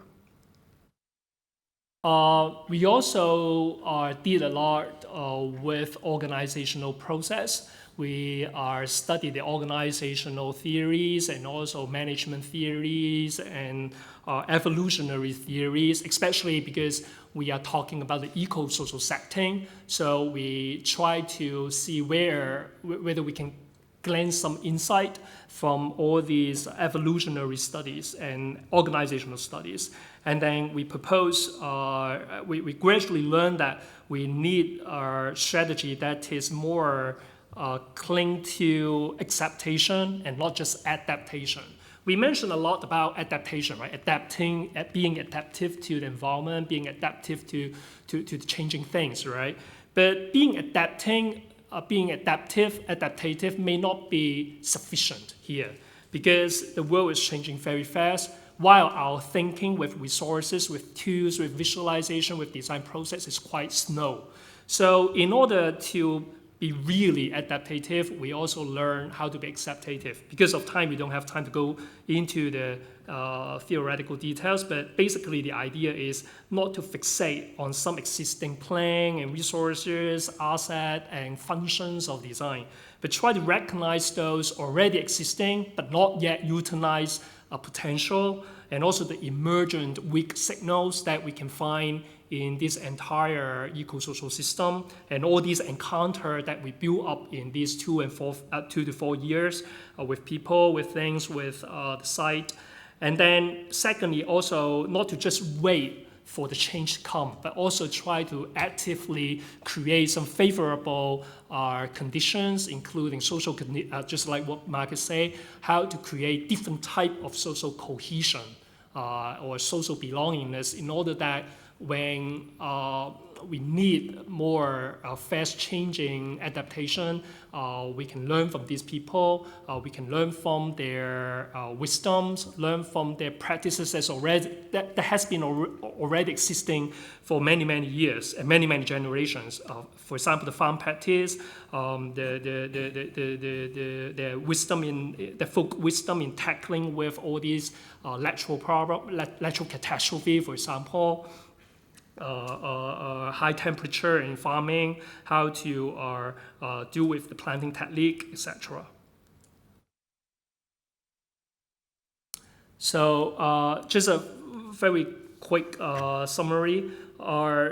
Following Wolper, very famous organizational theories from his book, Strategy Without Design, I try to name all these processes as a kind of strategic indirection, which means that in the past, when we talk about design, we always think about how we can act directly to change a thing, right? But what if indirect action is even more strategic and tactical in a system that we know very little, in a web of relationship that we can comprehend and manipulate very little? Then how can we act indirectly but gain the most from this process, utilize and optimize the most the impact?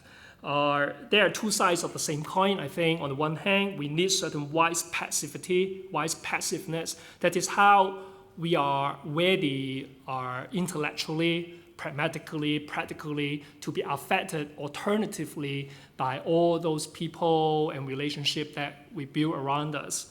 And on the other hand, we need to work very actively. In Chinese wisdom, we call it the propensity of things, right? How to work with those nuanced, unintended, understated, apparently insignificant moments and elements of the system. So I will very soon pass to Jonathan and Josh to talk about the impact, the community relevance of this project. But here I want to connect my part with what Markus said, this notion of joy. In experiential design, sometimes we understand, very often we understand joy as kind of happiness, pleasure, easiness, convenience, right? So make people feel good, this kind of idea. I think, yes, farming or food recycling, eco-action are very pleasant, very joyful, very happy. I think most of our participants felt very meaningful in the process.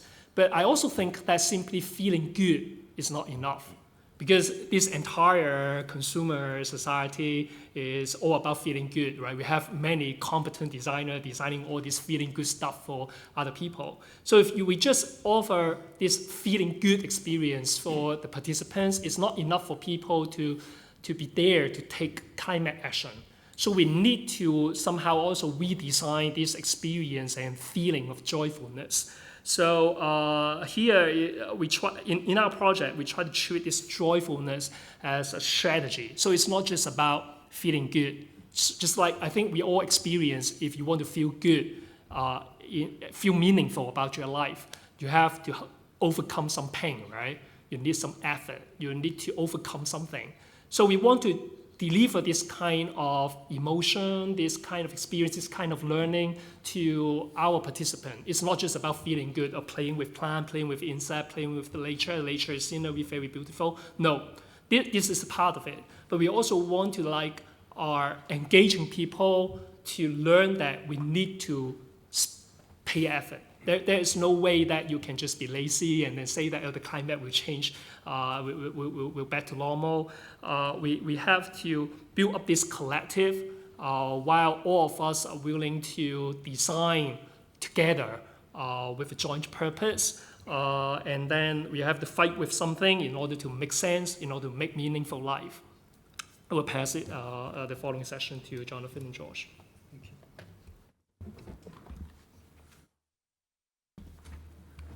you. Okay, if we look around, I don't think we will see a happy environment for all of us, right? The Soil Trust project crossed the 3 years long pandemic period. So at that period of time, all people are disconnected. And for Soil Trust project, I think is quite precious key for the people to try to get together again. This is the first start point when I joined this project. So this project, the characteristic of this project is bottom-up and community center project. And we invite a lot of parties, people come together to the farm and do the bokashi making, eco-enzyme making, doing compost on the farm together. And then I want to say we emphasize this connection with the soil of the farm and the entire natural ecosystem. So not Soil Trust as a leader to invite people come to join to fulfill our purpose. It's not the key. As Markus said, we are very humble because we also serve the soil. We also serve the ecosystem. Where we are in the crisis right now. So we invite people to join our team to respond to these difficulties, to this climate crisis. Bottom-up and community center, in this moment, we are not a person who are following a project. We are trying to take care of the natural. So a sense of interconnectedness with the nature is also bring people together. And this picture is very interesting. We asked people, and of course we ourselves also reuse all the waste, quote unquote, the basket, the plastic bottle to make the bokashi, to make the eco-enzyme. All participants who comes to this project will use all those things. They know how to reuse and create this sense of reusing materials, the waste, to regenerate some more meaningful and valuable materials for the soil. And people come to this project, and they're not just doing something. Through interacting with each other, we have a chance to exchange some ideas, some impressions, some experience, like what does it mean to be local? How can we creatively break cultural barriers through shared experiences like planting and eating together?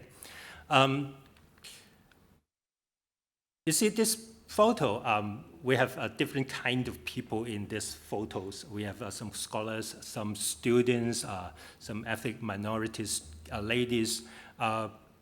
We come together and then try to do something. We taste, not just by mind.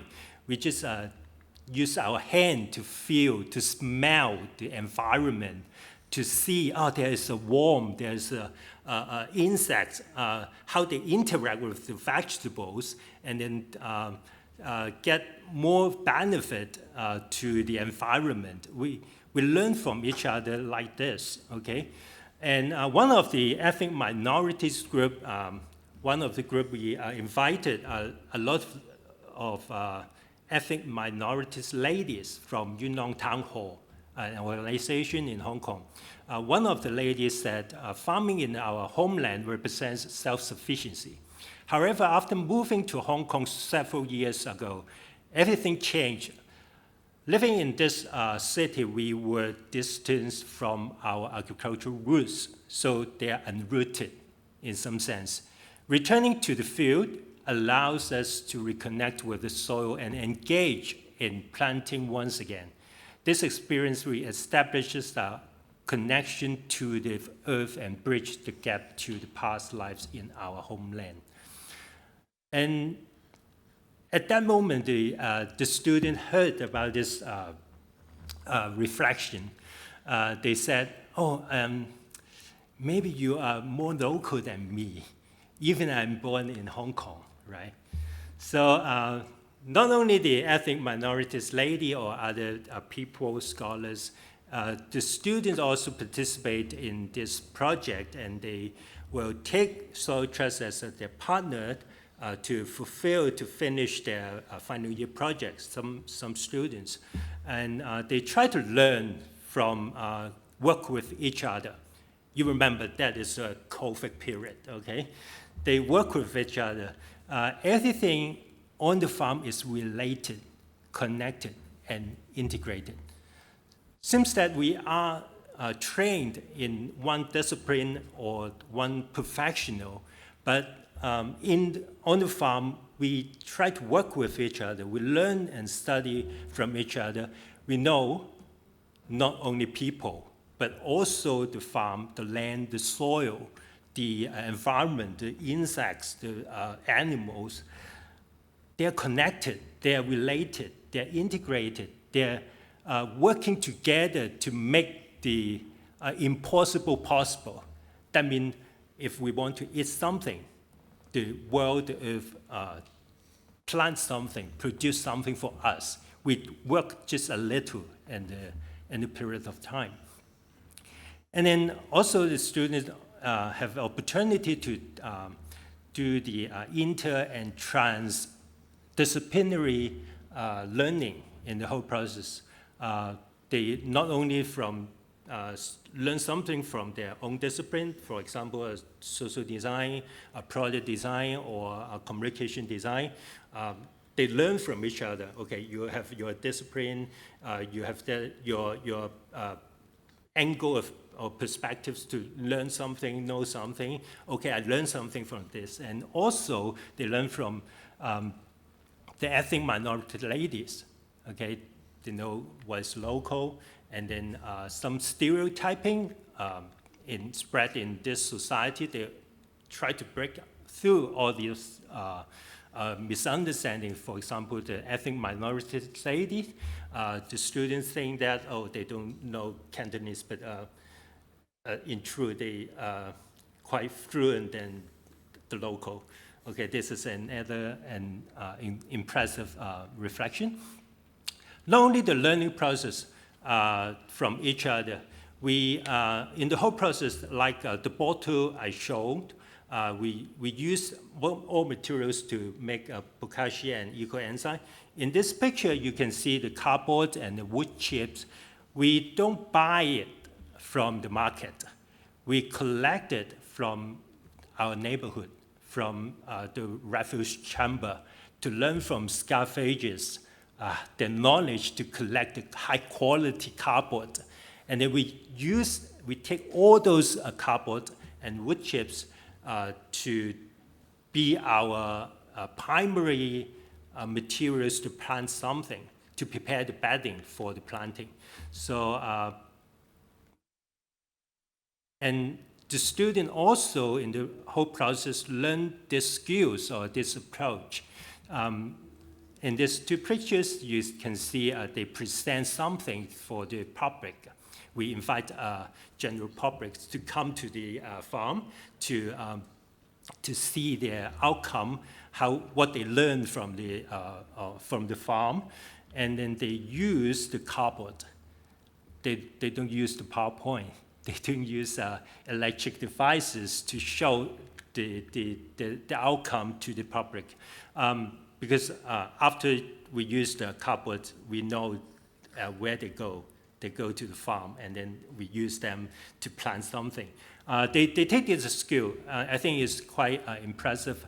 And then one of the students called Bowie she said the farm is somewhere magical. It relieves me from my stressful school life. Let me meet more people and build more relationship. It's just simple joy, I would say. I think it's not just I feel happy. No, it's the happiness is through or comes out from the relationship and then working together with others. This is the point, as Kam Fai said, it's not just solely happy. It's working together, facing the difficulties, overcome it, and then we generate the joy, some sufficiency from these difficulties. And so this project is a collaborative approach between the community and the soil. So we are not, again, we are not just working with others, we are working with the soil at the same time. So we tried to use a low-tech approach to reconnect with community and the commons and to work together actively, reinforcing our connections and commitment to one another. So, finally, for my part is I treasure a lot from all the stories telling, all the activity like catering, food sharing on the farm. We collect all those experience and then hear other stories from the whole process. And throughout all those sharing, we know something meaningful in the disconnected environment under the COVID. And finally, in this picture, you can see we are not only generate this joy on the farm. Throughout the map, you can see we have 7 households from our participants, families. They spread everywhere in Hong Kong, and the joy not only on the farm, we spread everywhere through their sharing, passing these stories, their own experience with their friends. So the joys pass and spread from one point to others and spread far away. This is for you.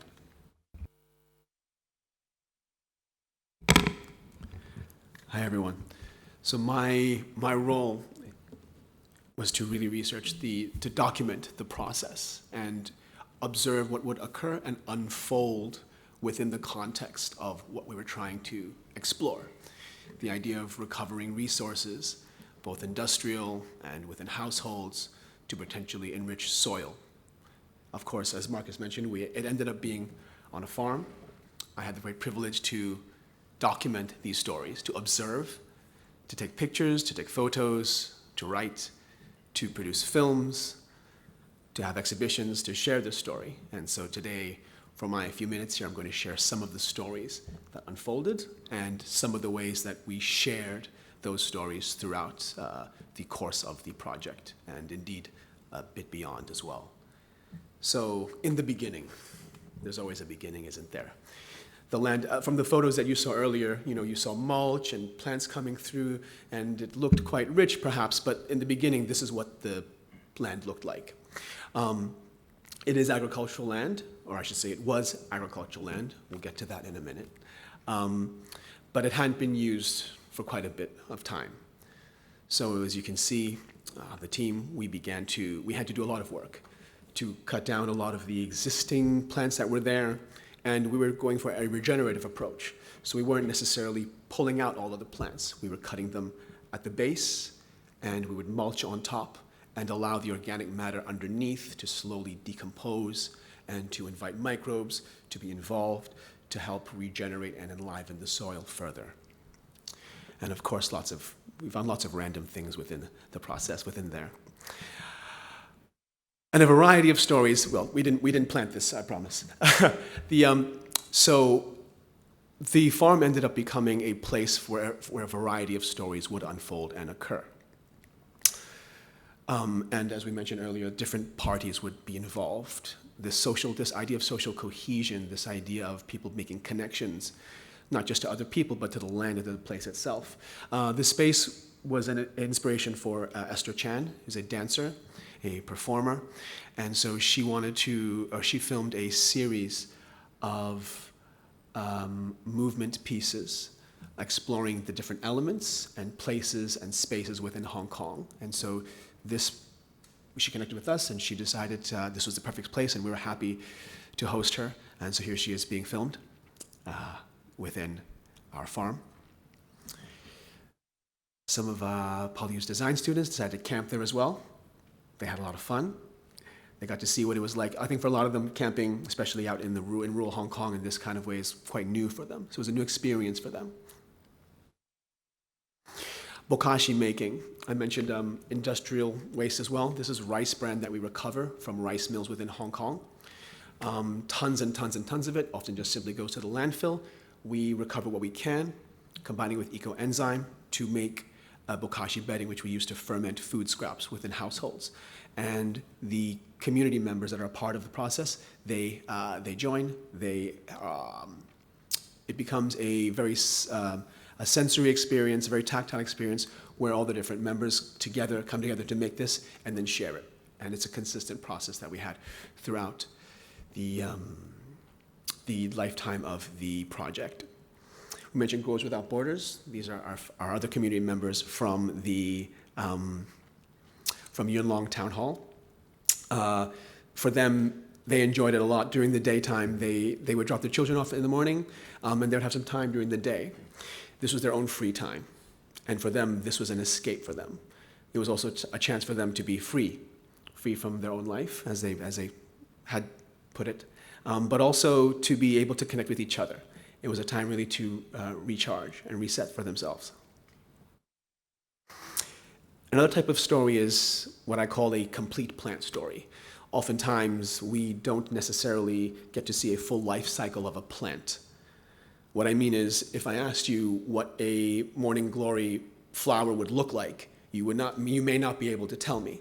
But in the bottom left, that white flower, that is what a morning glory tong choi flower looks like.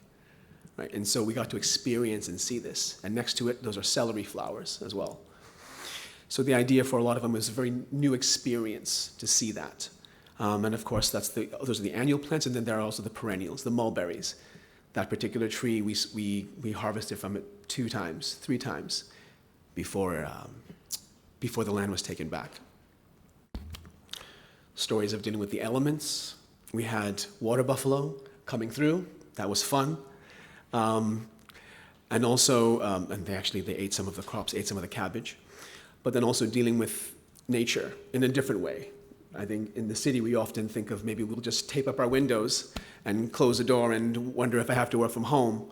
But for those that need to really properly contend with the elements in a very real way, where you worry about whether or not your farm will be flooded, whether or not you'll be able to eat, whether or not you'll be able to sell your crops, whether you'll have any crops to sell, it has a different meaning. And so whenever we would observe a storm was coming, we would often try to schedule who's going to go out, what needs to be done. And it was a new way of us to connect and to relate, not just to each other, but to the environment. And of course, the community. A variety of communities came together.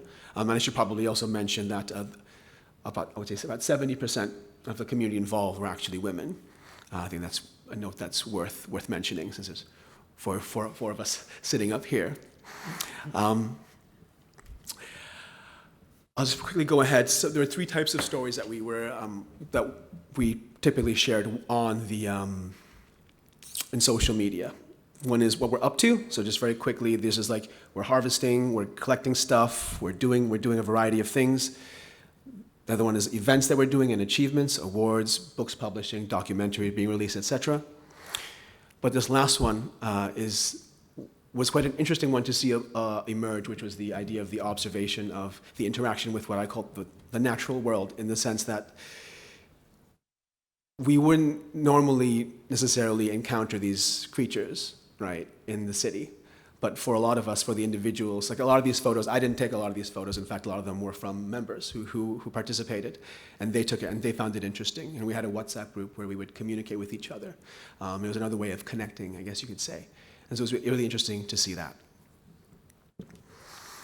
I think I'll have it here. This is the all good stories have conflict, right?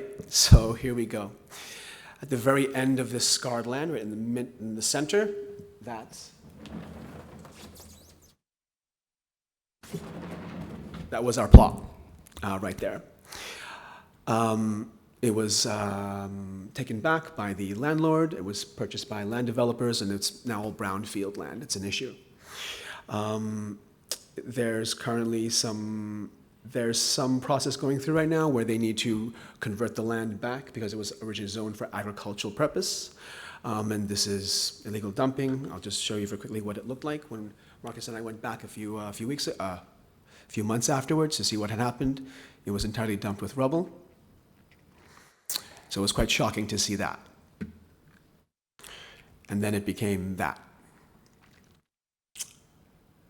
So where do we go beyond this? I understand our time is up. I'll just very quickly talk about the beyond that. So now we don't have that space anymore. So what do? We write our papers, we share the story, we connect with new collaborators, we go to schools, we find new people that are interested in this process.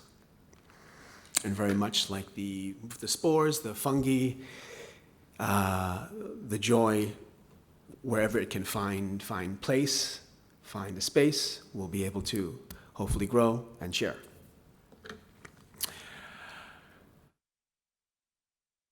Do we have time for one video? No? Okay. Oh, I didn't mean to press that. Did I press that? Did I press it? 機緣巧合之前認識到 Soul Trust 啦，咁好開心嘅，因為原來咧 Soul Trust 咧係好專注去都係講個環境點樣係可以健康，先至下一節去講話生產到糧食嗰件事。除咗話栽種一啲農作物之外，我哋仲係同時保育緊個環境，而泥灣嗰度亦都係同一樣嘢。 佢哋就係利用咗最基本嘅細菌去將 We have various members, outsiders, observers looking at the Soul Trust case and telling us how they observed that case and what they learned from this impact case.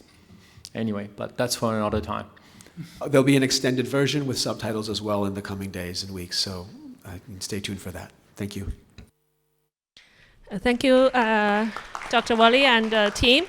I can see this is a very complex problems, but you guys enjoy the process and sustainability of the continue of this project. Well, good luck with that. I think we will keep the question for later in the panel discussion. So we welcome our final speaker for today is Dr. Aria Yang. Research Assistant Professor at School of Design, PolyU. So Dr. Yang will present Being Design Guide for Public Housing Development from Research to Implementation. Okay. Thank you all so much for being here. And I'm really honored to share my project here with you because compared to Peter, Professor and Markus's project, mine is still at a very early stage of developing impact. And also this is the first time I have shared this project to the academic community. I've helped the government promote this, present this project in many other occasions, but this is the first time in the university. So please do give me a lot of feedback so I wish to continue to develop this project in that way. Okay.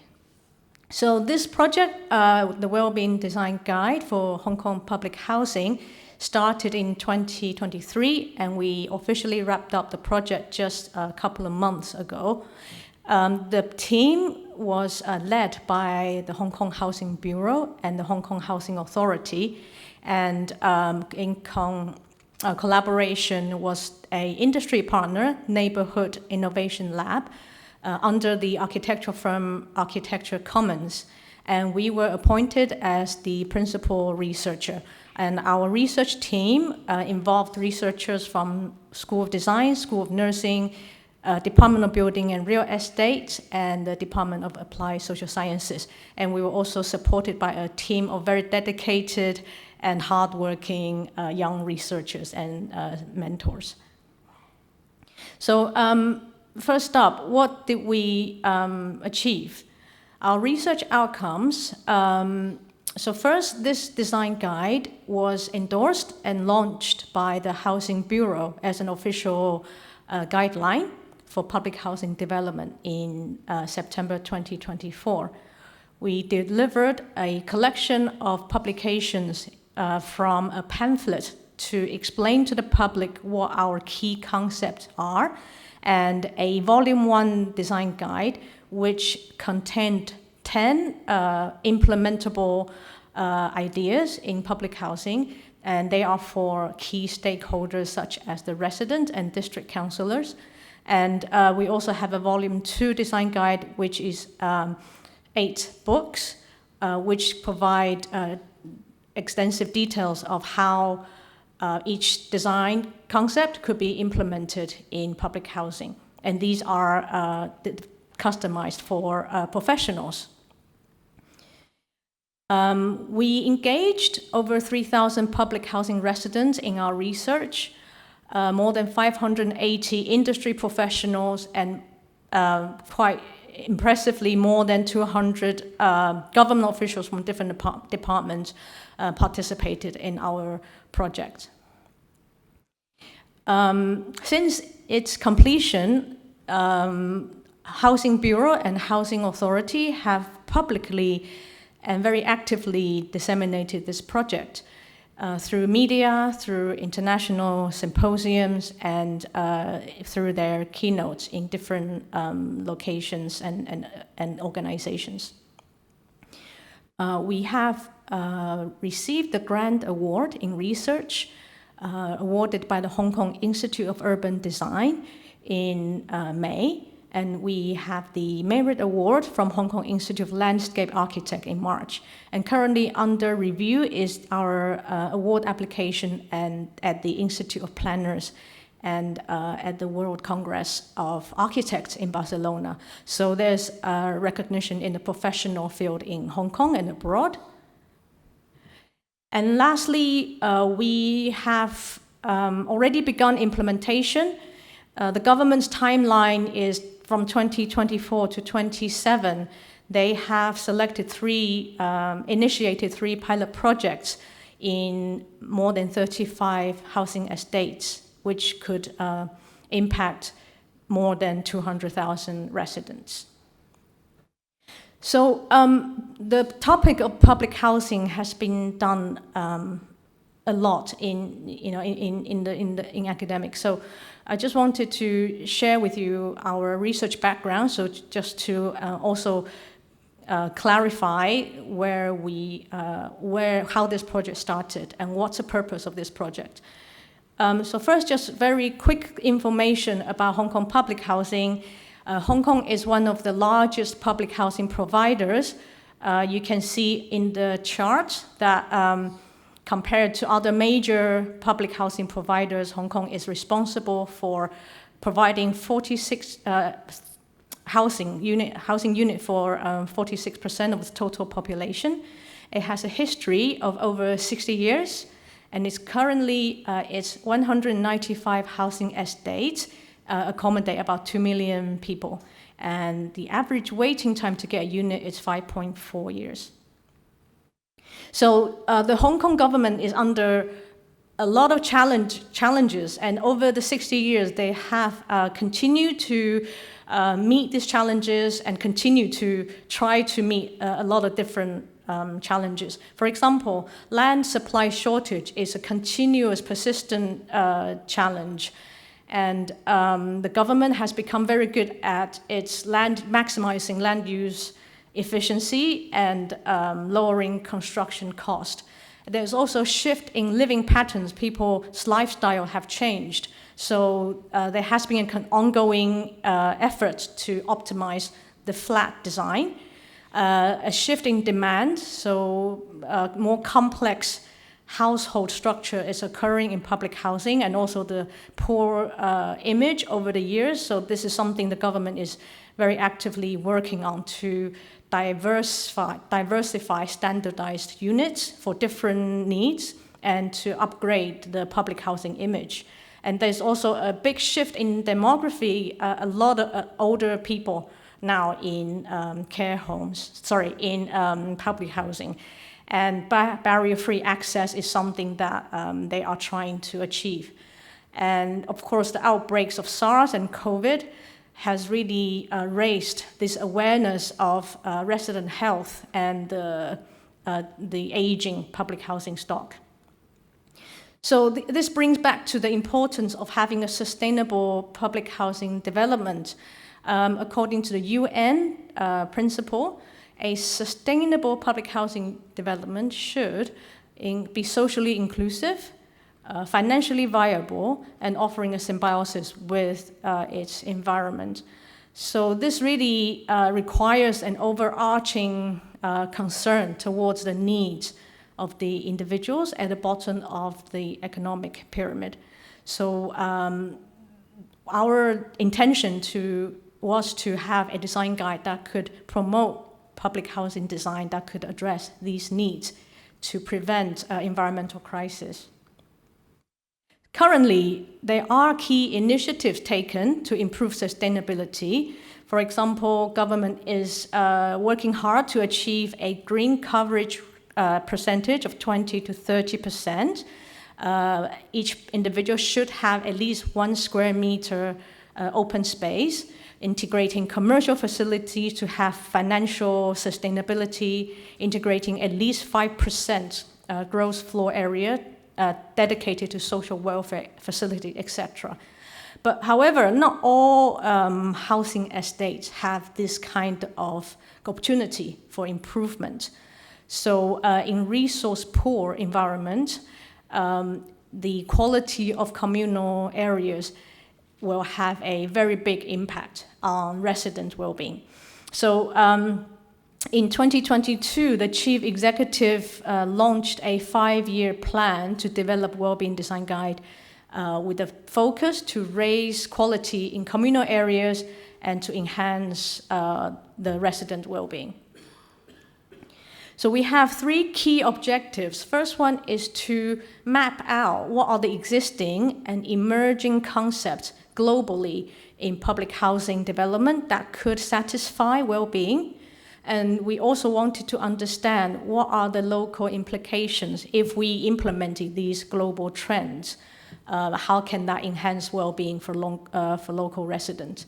And lastly, to outline a conceptual framework for public housing design and for building well-being.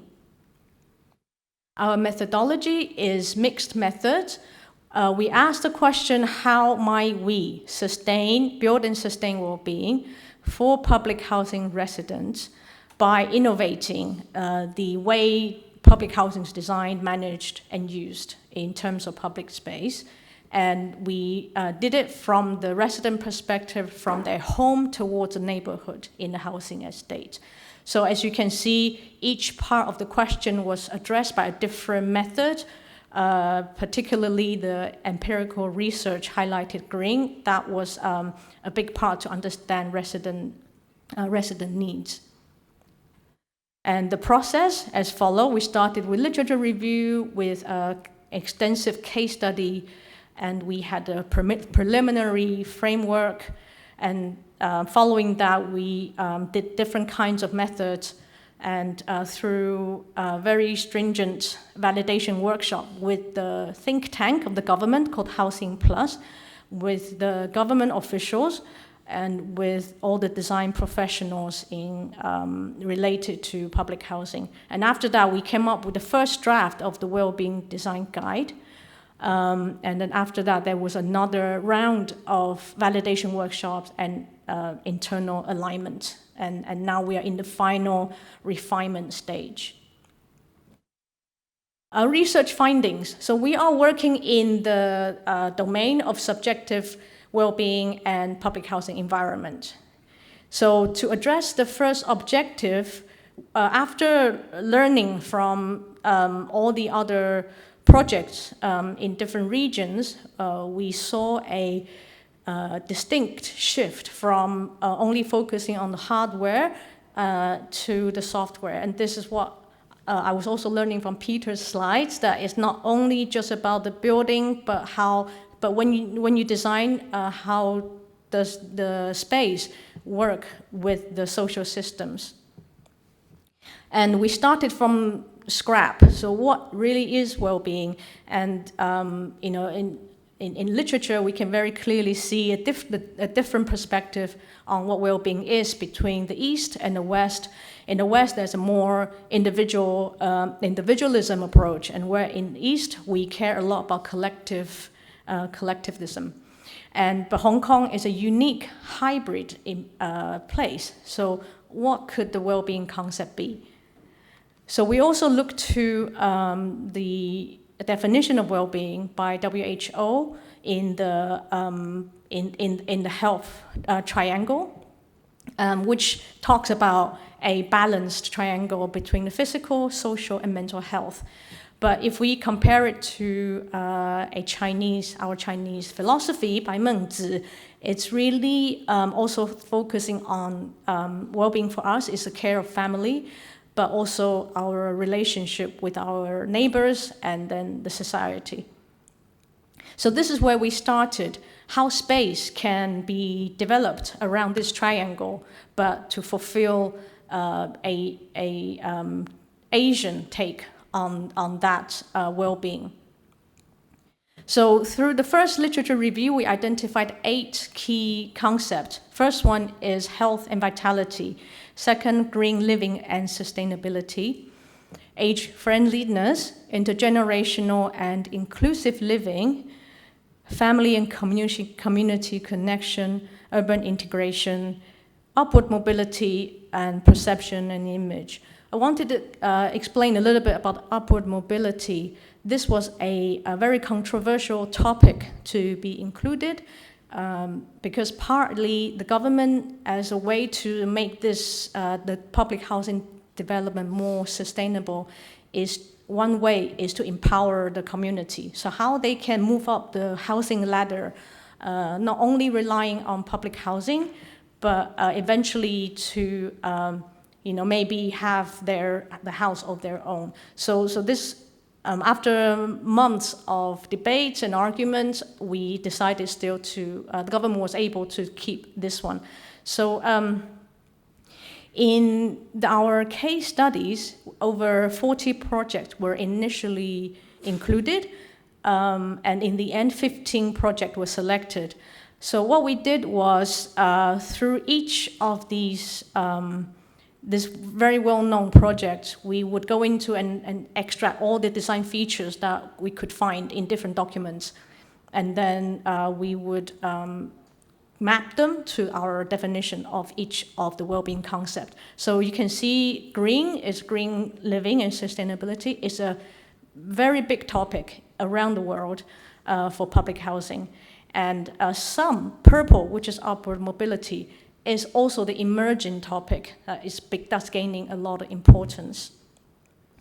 And in the end, we were able to summarize each project with just one most representative design strategies. So all this learning enabled us to build a language among the government, the architect, and the researchers. What do we mean by upward mobility, and what kind of physical design could address upward mobility? So it was a learning process for all of us, and we really had a lot of different ideas that, so constantly we are correcting each other and talking to each other, if this design strategy should belong to another category. So I'm just use very quickly this example of Baizi 1 in Beijing that was completed in 2021. And so this project was most well known for its green living and sustainability features. For example, by creating specific configuration, they were able to create an extra green coverage of 47%. So it was very high. And so things like this, we would extract and code it according to the well-being concept. And for example, they have connected a podium, but which they also turned it into a jogging track. So people, even though living vertically, were able to work out and also meet the other neighbors from the different blocks. And for example, the purple one, by providing shop fronts, selling reduced at a reduced price, and also providing social welfare services, there's a possibility to lift upward mobility of the residents. So the second set of findings addressed objective 2, which was we understood what well-being mean on the international level, but we still didn't know what it meant on the local level. So so it was moving from international context to a local context. So we did that by engaging with the residents in 17 districts and 26 estates, more than 3,000 people. We had a van called the Wellbeing Express that we carried out workshops in these different locations. And apart from direct feedback from the residents, we also did observations to analyze this urban analysis of the space, the public housing design in old estates, in new estates, and in new estates in developed areas. So some were quite remote, some were quite centralized. And we also did GPS tracking of about 100 residents in these estates. The reason was to also find out an objective way to look at how people were actually using the space. And what we did was we had them bring a tracker with them for 7 days, and after that we translated it into the hotspot and cold spot analysis, and after that we went back to on site and visually documented which were hotspot places and which were cold spot places. So for example, in this one you could see in Dong Estate, in Dongchong, there was a very clear, distinct concentration of usage right through the middle. This is probably one of a very good example. When you design it in a way, all of the public housing estate was a hotspot, so it was constantly being used by people. And this was because there was a central retail area and parks kind of interwoven between the retail space. So that was very inspiring for us to learn. So in the end, we found that the attributes for these hotspots, for example, community facility, you need to have more space and sufficient number of these facilities, and diversity was very significantly correlated with well-being, with space usage, sorry. And neighborhood attribute-wise, we needed to have mixed use, land use, and barrier-free, easy, walkable environment, and beautiful environment. And lastly, in terms of mobility, things such as less crossings between my home and where I need to be already promoted sense of well-being. So through the survey and in-depth interview, we asked the residents to define well-being, and very often the participants told us what made them, what not well-being is, but what gave them well-being. So the things that mediated their well-being from space. So we could see they wanted space that gave them health. They wanted space that gave them a sufficient facilities, and that is gave them space for family connections. So we had about 1,200 of these responses, and we categorized them under 5 key well-being definitions, or 5 key well-being mediators. So the most important one, even though quite evenly distributed, the first most important one was having more amenities, and it was followed by having a harmonious community and healthy living, a sense of belonging, and residential satisfaction. And through our statistic analysis of the survey, we found 3 associations. The first one was there was an association between the well-being mediators and the resident well-being, especially healthy living was one of the very high factor to mediate as a high impact mediator to well-being. We also found association between our well-being concept and well-being mediators, and as you can see, they were all significantly correlated, even though as less impact level. And lastly, we also found that all well-being concepts are positively correlated with the resident well-being. So this let this take us to the third set of finding, which is to construct a conceptual framework. So after all these findings, they had to go through the think tank through 10 separate thematic workshops, and then 12 design thinking workshops with different professional groups.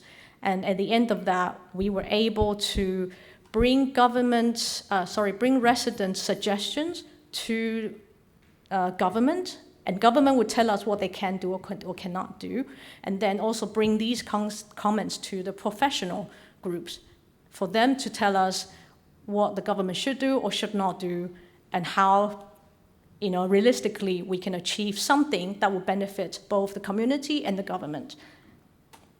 So this is the Housing Plus meetings. We have local and international experts, including Habitat for Humanity and also Gale Architects. And in these workshops, it helped us to define what the pain points and identify opportunities. So these are the 10 thematic topics. And then we brought all these findings to the government. So on the right-hand side, you can see the government groups. So they all had to also give us endorsement, whether or not they can or cannot do it. So it was a huge commitment for the government, for them to quite openly tell us what could be changing, what could not. So this is a design thinking workshop that followed. And based on these, we developed 12 personas that are typical of public housing. And we then developed design schemes and ideas specifically for these 12 group of people. So after all these, we had a lot of design suggestions, and also on the others in parallel, our research team also were looking for design suggestions from literature, from government documents, all the other design guides that have already are existing. And so we could, after we mapped each of them to our concept, we could say, okay, so these 3, health, vitality, green living, and urban integration, they would satisfy the most basic level on the physical side. But what we need more is family and community connection, intergenerational living, and age friendliness. And more importantly, in the future, how we can fulfill the psychological well-being through upward mobility and perception and image. So combining these with the mediators that we have found, this was a preliminary framework. So to describe the relationship between design and subjective well-being was through the 5 mediators. So that became more formalized in this sense, and what the government really wanted to do is how this framework can be a living framework, meaning they want to continue to gather feedback and continue to increase the quality of environment through small changes, and they want to see if this kind of process could improve a sense of well-being. And so after consolidating the different opinions and suggestions, we have 8 concepts, more than 50 strategies, and 170 confirmed design ideas that the government could do.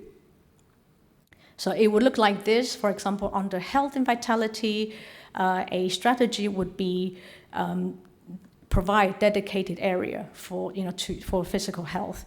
And then we would need to give very specific details how to implement such space. So we really went into quite detail incorporating existing guidelines and what's suggested in literature. And also using things that have already been implemented in Hong Kong or overseas examples. And so this is what we call a systematic transformation. So from what the residents are telling us, for example, a lady, she find difficult to go far, and she really wanted to have, to be able to just work out in the lobby area, because now it's just mailbox and the security guard sits there. So yeah, just by like this kind of needs, were able to push us to think about how we can turn the estate lobby into an exercise area. And also a lot of older adults were telling us they really need more seating, and also that's where they can socialize and see other people.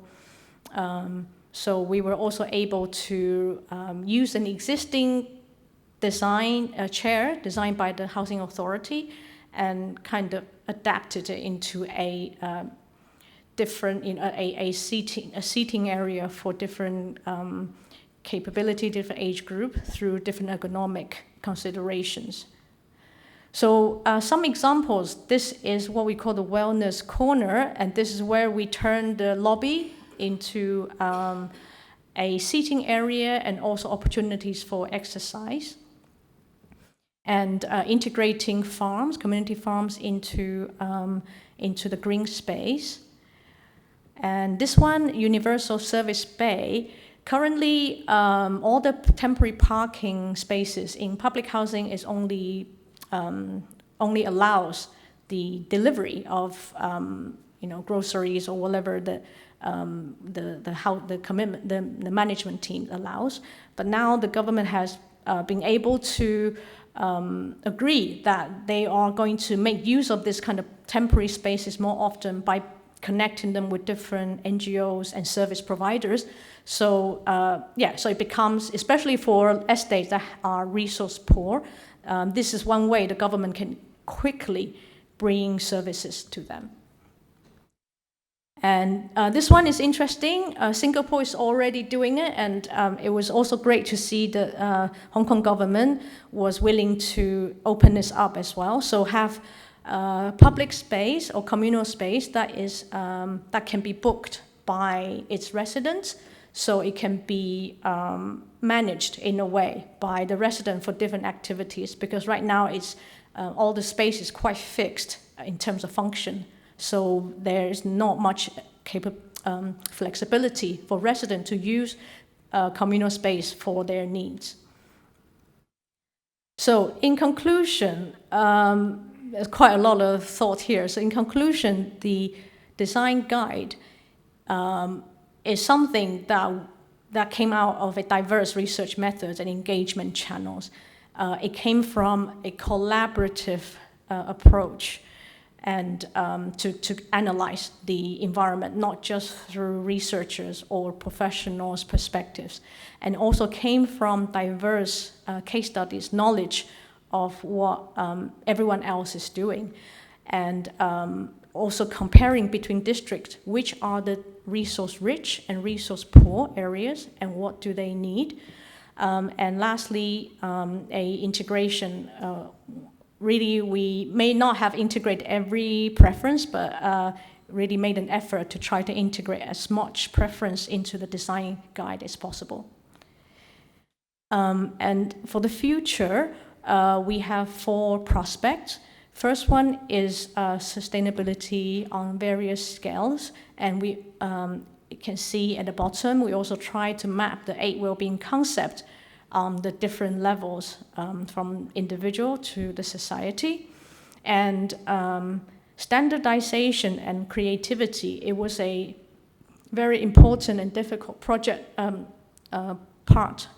for us, because a lot of government, more than most of the government officials who came, they were more about fighting their corner. So I can't let you do this, otherwise it will be a chaos, or I can't do that because it's not my job. So it was something that we really still need to work on, to say that how can standardization still happen, but without at the expense of creativity.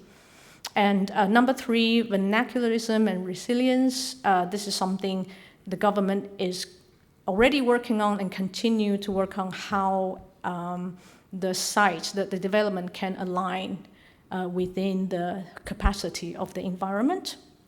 And lastly, interdisciplinary communication. So the close collaboration with government officials, residents, estate management teams, to develop trust and ownership, but through a lot of conflict. So it's something, that still needs to be done. And lastly, this is as I said, it's only at early stage of developing impact. It's ongoing collaboration with the government. We have already started a pilot evaluation for their project that was completed in April in Pingset Estate.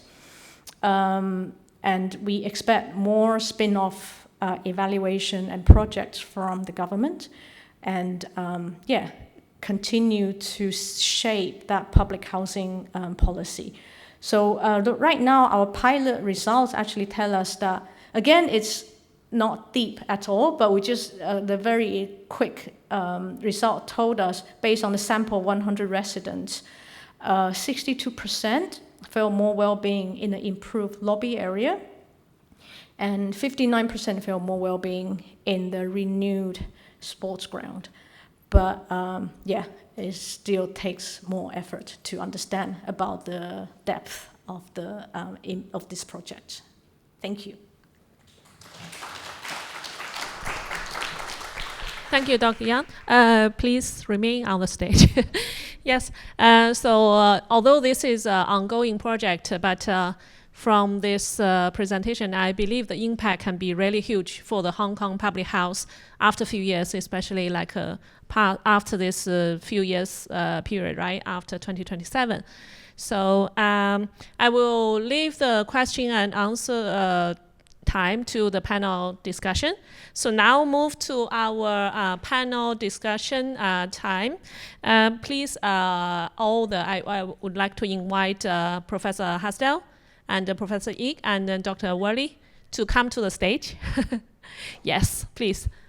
And then this session, actually, I want to make it more like interactive. So if you have some questions you hadn't had chance to ask before, now you can ask them also. No? Maybe I can first ask something, because I know that it's very difficult to develop these impact cases, okay? And then I want to actually ask you, what do you think is most difficult challenges for you when you are developing these impact cases? Yes? Maybe YICK, you can start. Right, so I think the evidence part is the most challenging for us, because as mentioned, we didn't start with impact, we start with research. And therefore, suddenly it came to us that, what is our impact, okay, from our research done.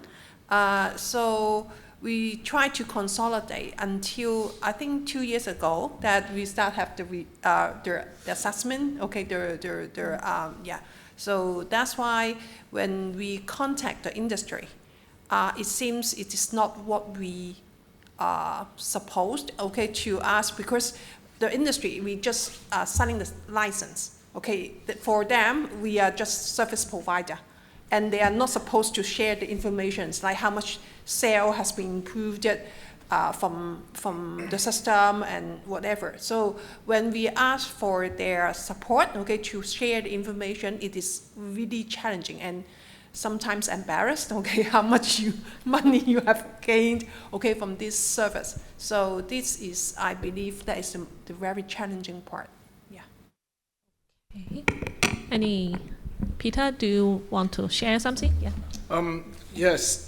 One of the things is I think the impact quite often is not known at the time of the research. So you need to have a kind of longitudinal approach. And if you don't have funding or capacity for that, you're just contract running for the research, then that requires a big effort to be able to come back and measure whatever impact that thing has had. Particularly in my case, maybe because it's a kind of actualized project, or maybe Markus as well. But that means that's additional complexity, which, you know, while I'm happy that SD provided some seed money, it is quite small compared to what's asked by the impact to be able to justify that, because it's kind of longitudinal aspect of this thing that is complicated. Like in my case, for instance, the impact, let's say, the projects we do in Iraq means minimum to go back to those places to find stakeholders who were involved in that. That's considerable airfares, complications, etc., right? So it depends how much this process is valued by PolyU or by the school, or whether this is going to repeat. But, you know, we are measured on research output, but not necessarily on impact. This was my comment earlier, because these things do not appear in appraisal or anything like that, right? Yes, financial support is definitely is a must, I think, right? Any research you develop, of course, we got a lot of support from the government as a research project, but not visibly like invest on the impact development. So how to, you know, balance and how to seek the financial support from the different sources is quite important. But then the problem, the complexity for a researcher means that you are doing impact. That means you stop your research. The research is not progressing, right? Now, you can listen to Anne, and she will say, oh, but you do an impact case study and it benefits you as a researcher. Yes and no, because that means I can't do any new research. I can't do research funding, because I've got to take care of finding money to do the impact and then doing the impact, right? So it's a kind of contradiction that there's not that recognition in PolyU or Hong Kong or School of Design. That's also, you know, my another question is like, you know, the research is use some different, you know, the methodology, and then the developing the impact actually is somehow is a little bit different. So the balance the research rigor and this practical kind of impact is somehow it's difficult, right? I think you need to have the quite significant research element inside, and then also have to show how your research can be developed to something really change people's life and change people's behavior. And then you need to find the evidence to prove this change. So that's something is hard, I think. Yes, Markus, do you have something to share? Yeah, the challenge for us was finding the right angle, finding the right perspective. The core document, the core submission in the RAE is a 4-page document that has been mentioned before. It's the social impact statement. It's very tight, has character limits, a lot of strict allocations. So it's all about having a very concise narrative that you line up the impact with, so that an outside audience can grasp what is actually unique. There needs to be a certain unique relevance that your project has.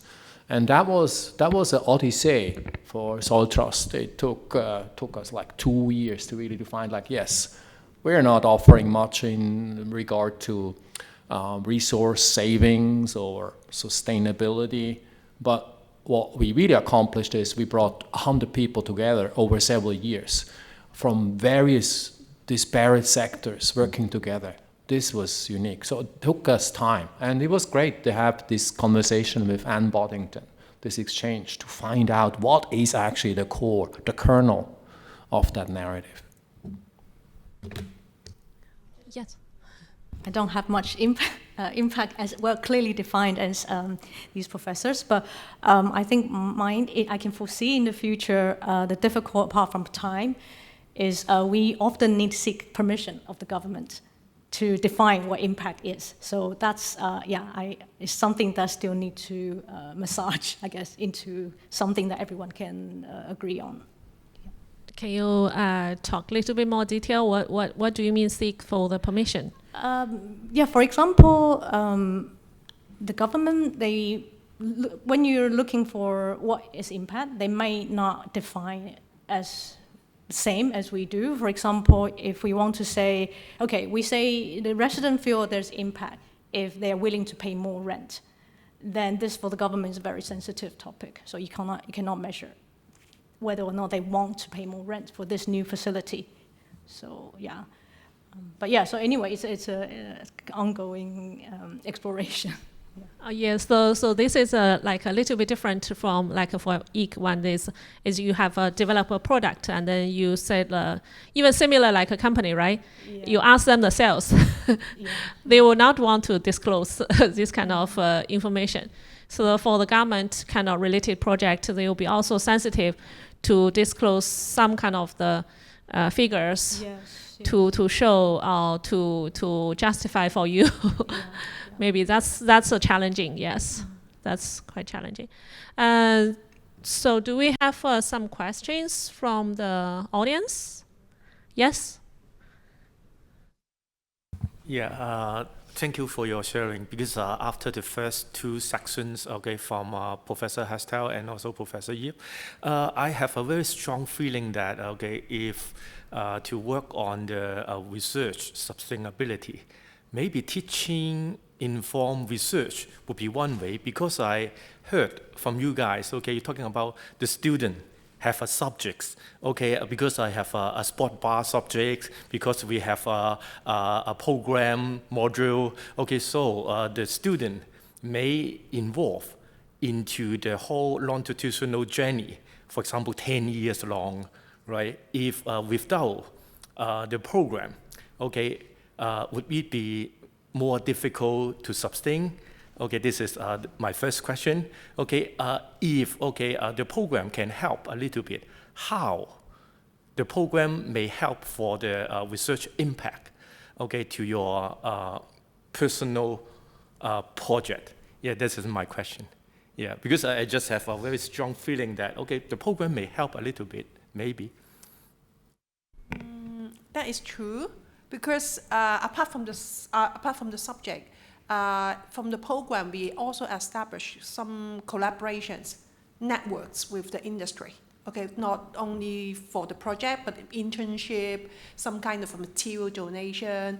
We have all this, and that's why when we try to approach the industry, they're very welcome and happy to pay a visit, to look at your research development and share what you're doing, and I think that is a very a very good way, to keep your projects substantial.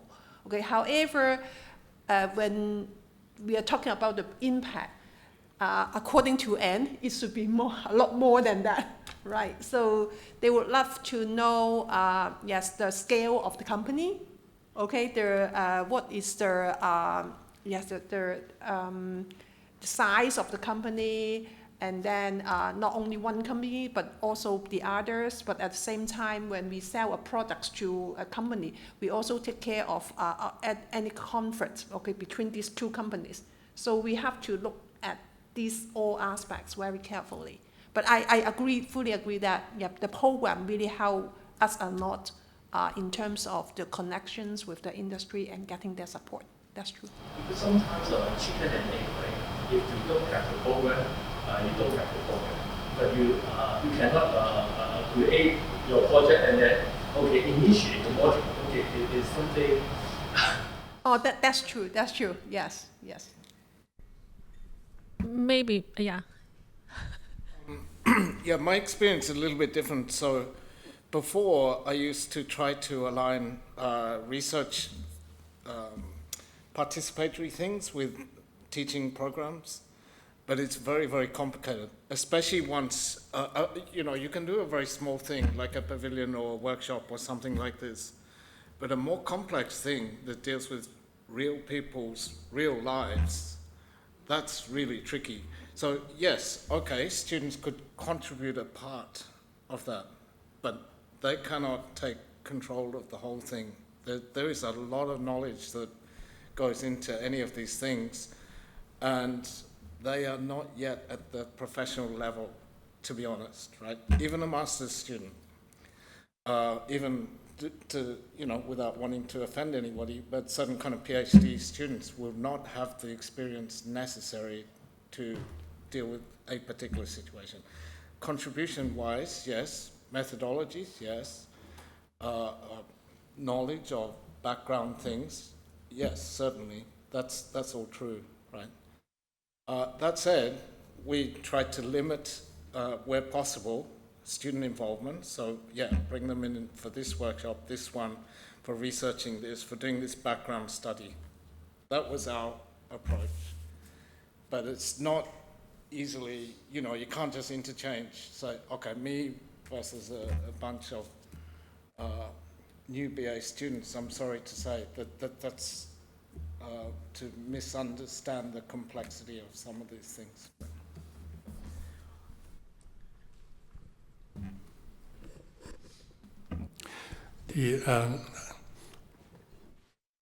I just sorry. I do not ask the question, but I make a comment. Everybody is talking about evidence. Evidence is most well described by numbers. Sometimes, throughout my many research projects, particularly when I do with government project, government always said we need to have the evidence,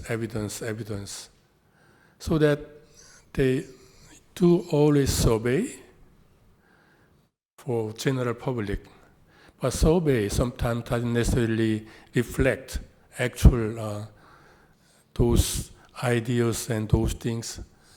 Sometimes that strong evidence demand actually the impact on originality of ideas. When I was in company, okay, there are, if some product successful, there are many different stakeholders claim with evidence. Engineers, they're quite easy. They use this technology, the material reduction, how many percent, and so on, so on. Marketing, sales, much easy, how much they have, and so on, so on. But designer, in very front age, said, oh, my user study, I did this strategy, but we cannot have that directly connect with the evidence. So sometimes chairman, okay, design, you need to have something more and quantitative evidence. So they do model A, B, C, and ask focus group, okay? And ask the housewives, which one do you like most? Which one do you like pay more money for this one, and so on, so on. All the analysis. But I always argue, okay, housewives, they're not expert. They cannot really evaluate the design they've never seen before, okay? They may have good, opinion they already used for many years, okay? But new design. That's impossible, okay? So design cases, design ideas, concept like Aria's one, just simple because of the demand of evidence. If we apply wrong method for simple, the survey, sometimes that disrupt and our nice new original ideas and those things. That's what I experienced. Okay.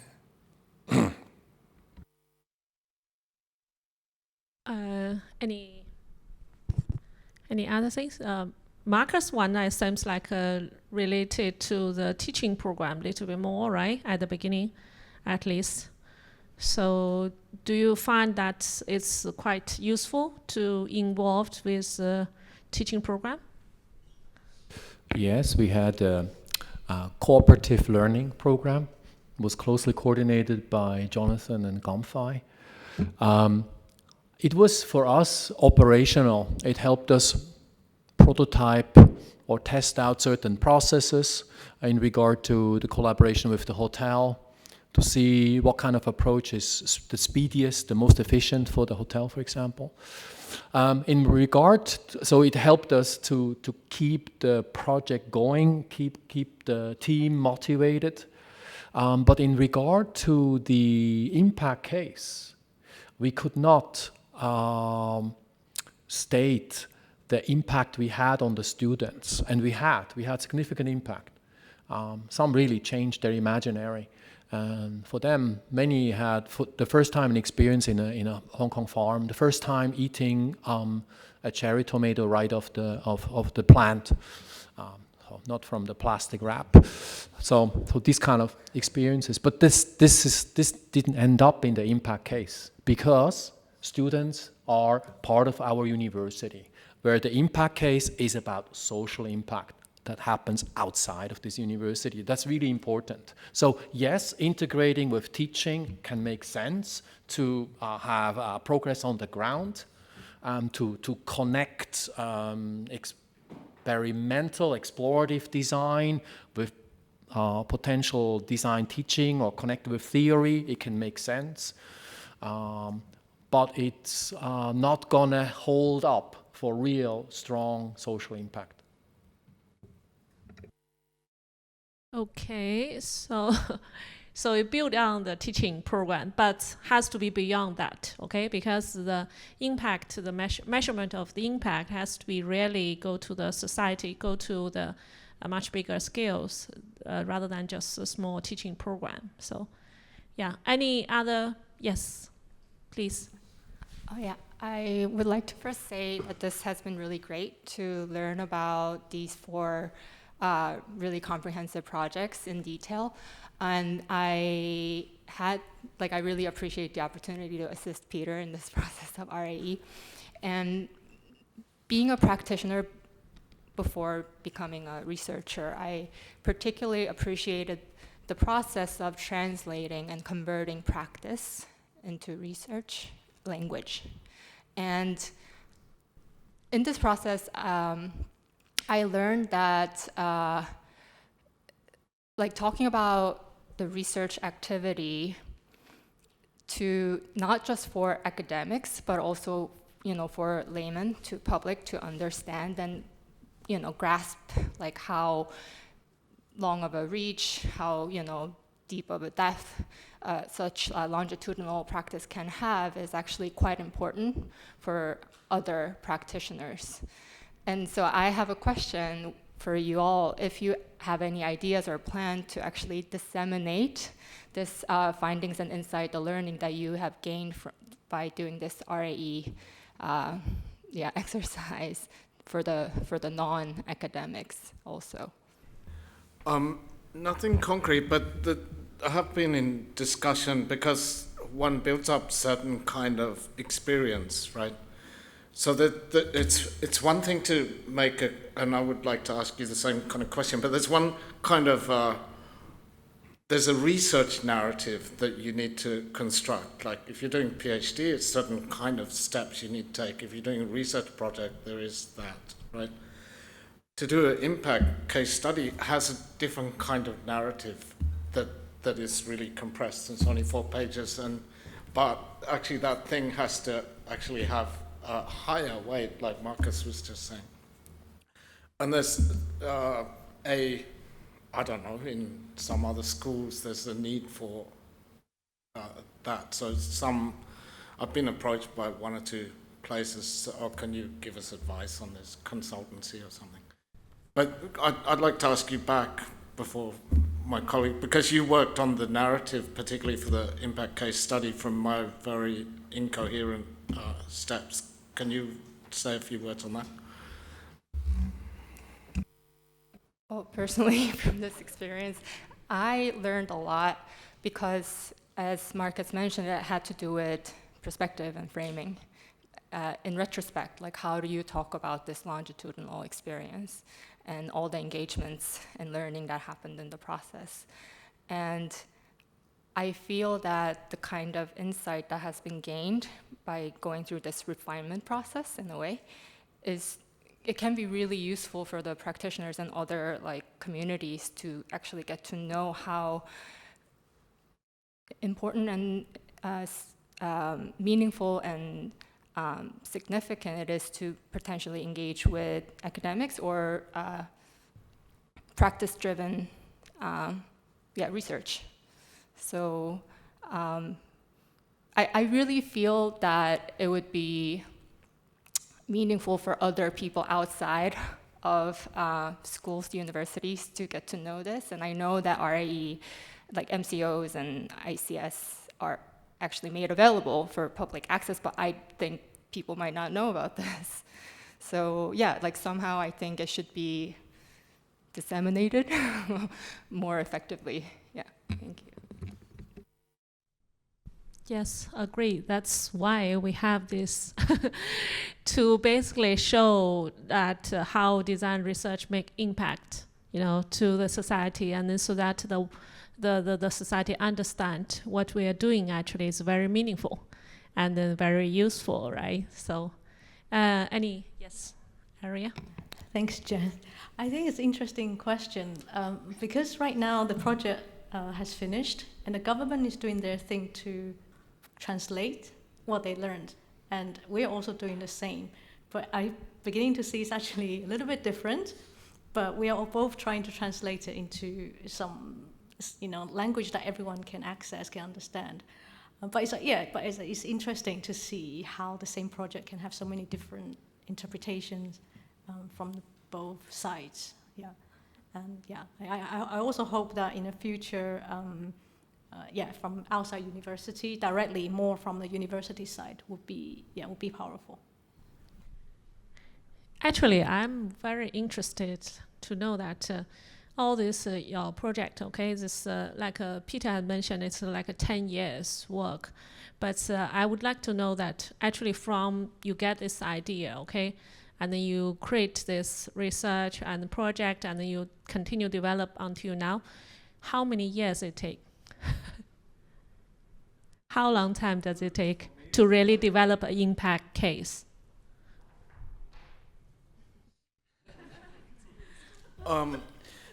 Okay, so I've been research active since 1994 and interested in this kind of sustainability models and how that kind of ecosystem can be designed, whether it's on the size of a city or within electronic installation, or whether in piece of architecture and community. So for me, you can say I'm very slow. It takes me a long time. But maybe I came to School of Design 2008, I think. So I've already been academic quite a long time. And then I knew that I wanted to set up a kind of live project thing already then. But it takes some time. It takes 6-7 years to set that up, to get moving on all of those things. That's like more than 15 years, the work. Okay. How about Professor YICK?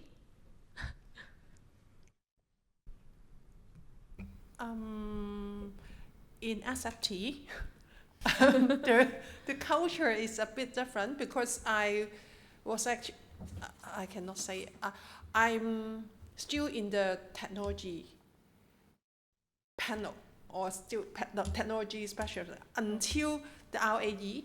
I'm shifted to design, right? So basically, I think for the breast biomechanical research, okay, we just start in the past from 6 years, okay? So I think the timing is also important. So for example, if we didn't have a certain project, the SI project, like for the to design the sports bra, okay, for the elite athletes, I think we may not have this chance, okay, to prepare for the impact case, okay? We may just move to the MCO, right? So basically, in my case, I just start the body of work last time. And then, because before that, I'm 100% technology staff, but now, yes, under RAE, I'm design staff, okay? And the rest of the time, I'm still a technology staff, right? So just right in this 6 years, during this RAE period. Markus, how about yours? I'm here at PolyU since 2015, so it's like 10 years. I did my PhD here, and all my activities during my PhD have been built up to Soul Trust. I've been on a composting sojourn all along in Hong Kong, restricted to Hong Kong. Didn't go anywhere else. And so this social impact case is all about relationality. It's all about the connections I have to 50-something agricultural practitioners here, to people working in a food system. They were extremely relevant to get this going. When you work on the fringes like I do social design on the fringes, and it's similar to Peter, there is no governmental funding for what I'm doing here. It's impossible. Then you depend on the community. You depend on the grassroots to get support, to create funding that does not exist before. Like we got a corporate grant that the hotel group decided, okay, we don't gonna do fundraising because we like to do something about our food waste. And so this has been funding, even though it's been not big, it's not been record-breaking at all, but the way it came to be as a unique new funding source out of an industrial need based on the concept that we are selling to them, basically, and reframing, is an accomplishment of these collaborations that took place, that came into being. Aria, do you want to share something? Yeah, I'm also only at early stage, but yeah, I think I'm very similar to Markus. Studied my PhD here and then carry on to do this project. So I would say conservatively at least 10 years. But yeah, that's also quite some time, because during the break, some colleagues asked me, so impact case is just for senior staff. Is junior staff cannot do? I told him, I said, no, it's not. Okay. So it's not, because of course the senior staff has advantage because they have been cumulative to their research for many years. So it looks like they could easily to develop the research impact case. But I would say that you can see from Markus and Aria's case, so developing these ideas and developing this method and go to the impact starting from their PhD time already. So it's not late, it's starting, and then in the few years time, you can see quite a significant result. So if you are interested to the developing such kind of impact case, I would really suggest you to start early and then think about what's going to make the change for the society, actually. Okay. So actually, do we have any other comments or interest? Yes. Hello. I'm very happy to be assisting for this RE exercise. I know. Thank you a lot, actually. Thank you. And actually, during this period, I've heard a lot of stories about the designs and the impact cases of our UA 38. And actually, I found that Professor Peter Hasdell's impact case is kind of special. When I listening today's seminar, I've heard that before 10 years or more, you've already decided to do this kind of real life impact. I feel if at the beginning stage, it will be really difficult to make such a decision, because you will need to know, if I would like to do such kind of really life project, you may firstly need to find the community they would like to participate. And then you need some money, you need some collaborator, and you need to introduce a lot of your idea to quite a lot of people. What I'm curious about it as a maybe potential researcher, I would like to know how you make such kind of quite difficult decision that you may give up quite a lot and try to invest a lot on such kind, and then you decide to continue invest into this project, and till now it is quite fabulous.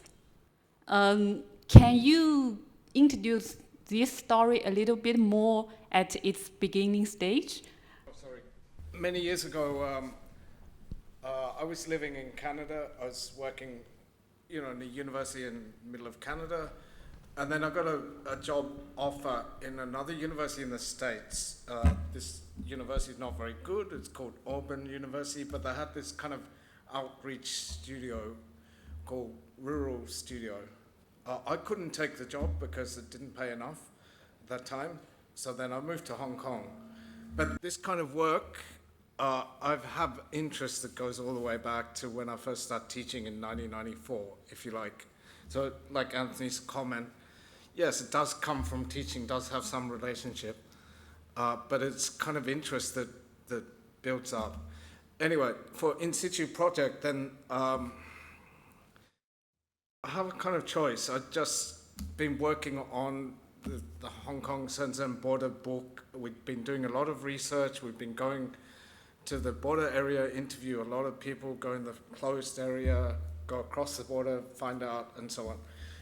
But this is all very well, but it's paper, historical, and scenario-driven kind of research, right?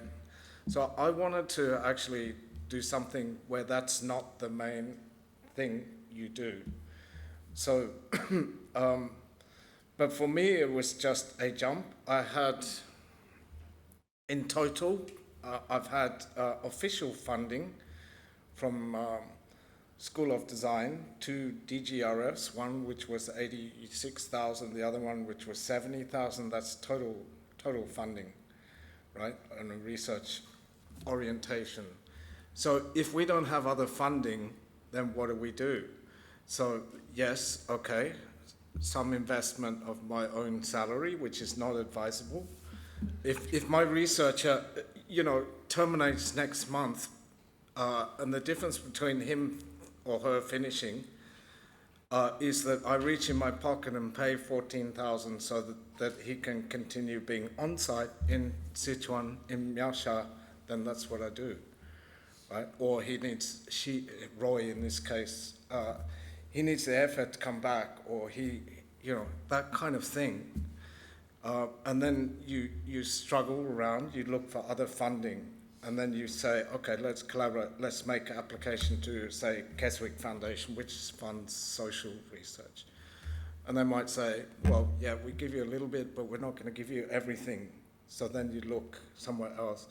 After you learn from that there's never that whole funding to start and complete the whole project, then you start to modify the strategy. So instead of saying, oh, we need 3 million, we say, let's start with whatever this money is. Let's change our approach so that we use 0-mile material, waste material that other people will donate for free, like with you and the waste from the hotel and so on, right?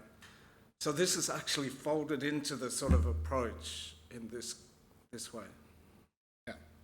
Does that answer your question? Thank you so much for sharing all these stories. Thank you, Peter, for the lifetime research sharing, actually.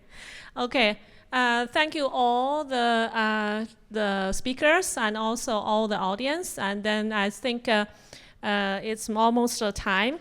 We hope you find this session actually very valuable and also useful for your future research. Okay, the vision has to, be there so that you can put a little bit high, right? So, and then I think together with today's this Colloquia, we are also exhibiting our findings of all these impact cases and some selected research projects from School of Design and School of Fashion and Textile. So these are the all the multi-component outputs from both schools. It's exhibited at a podium of Jockey Club Innovation Tower. Start from actually today until 29 September. So we look forward to seeing you there at the exhibition and hope you enjoy our SD research and hope it helps for your future development. Thank you. Tina, can I just say thank you very much for this opportunity. I think this is a really good step, so I encourage this. Yeah. Actually, this was suggested by Peter.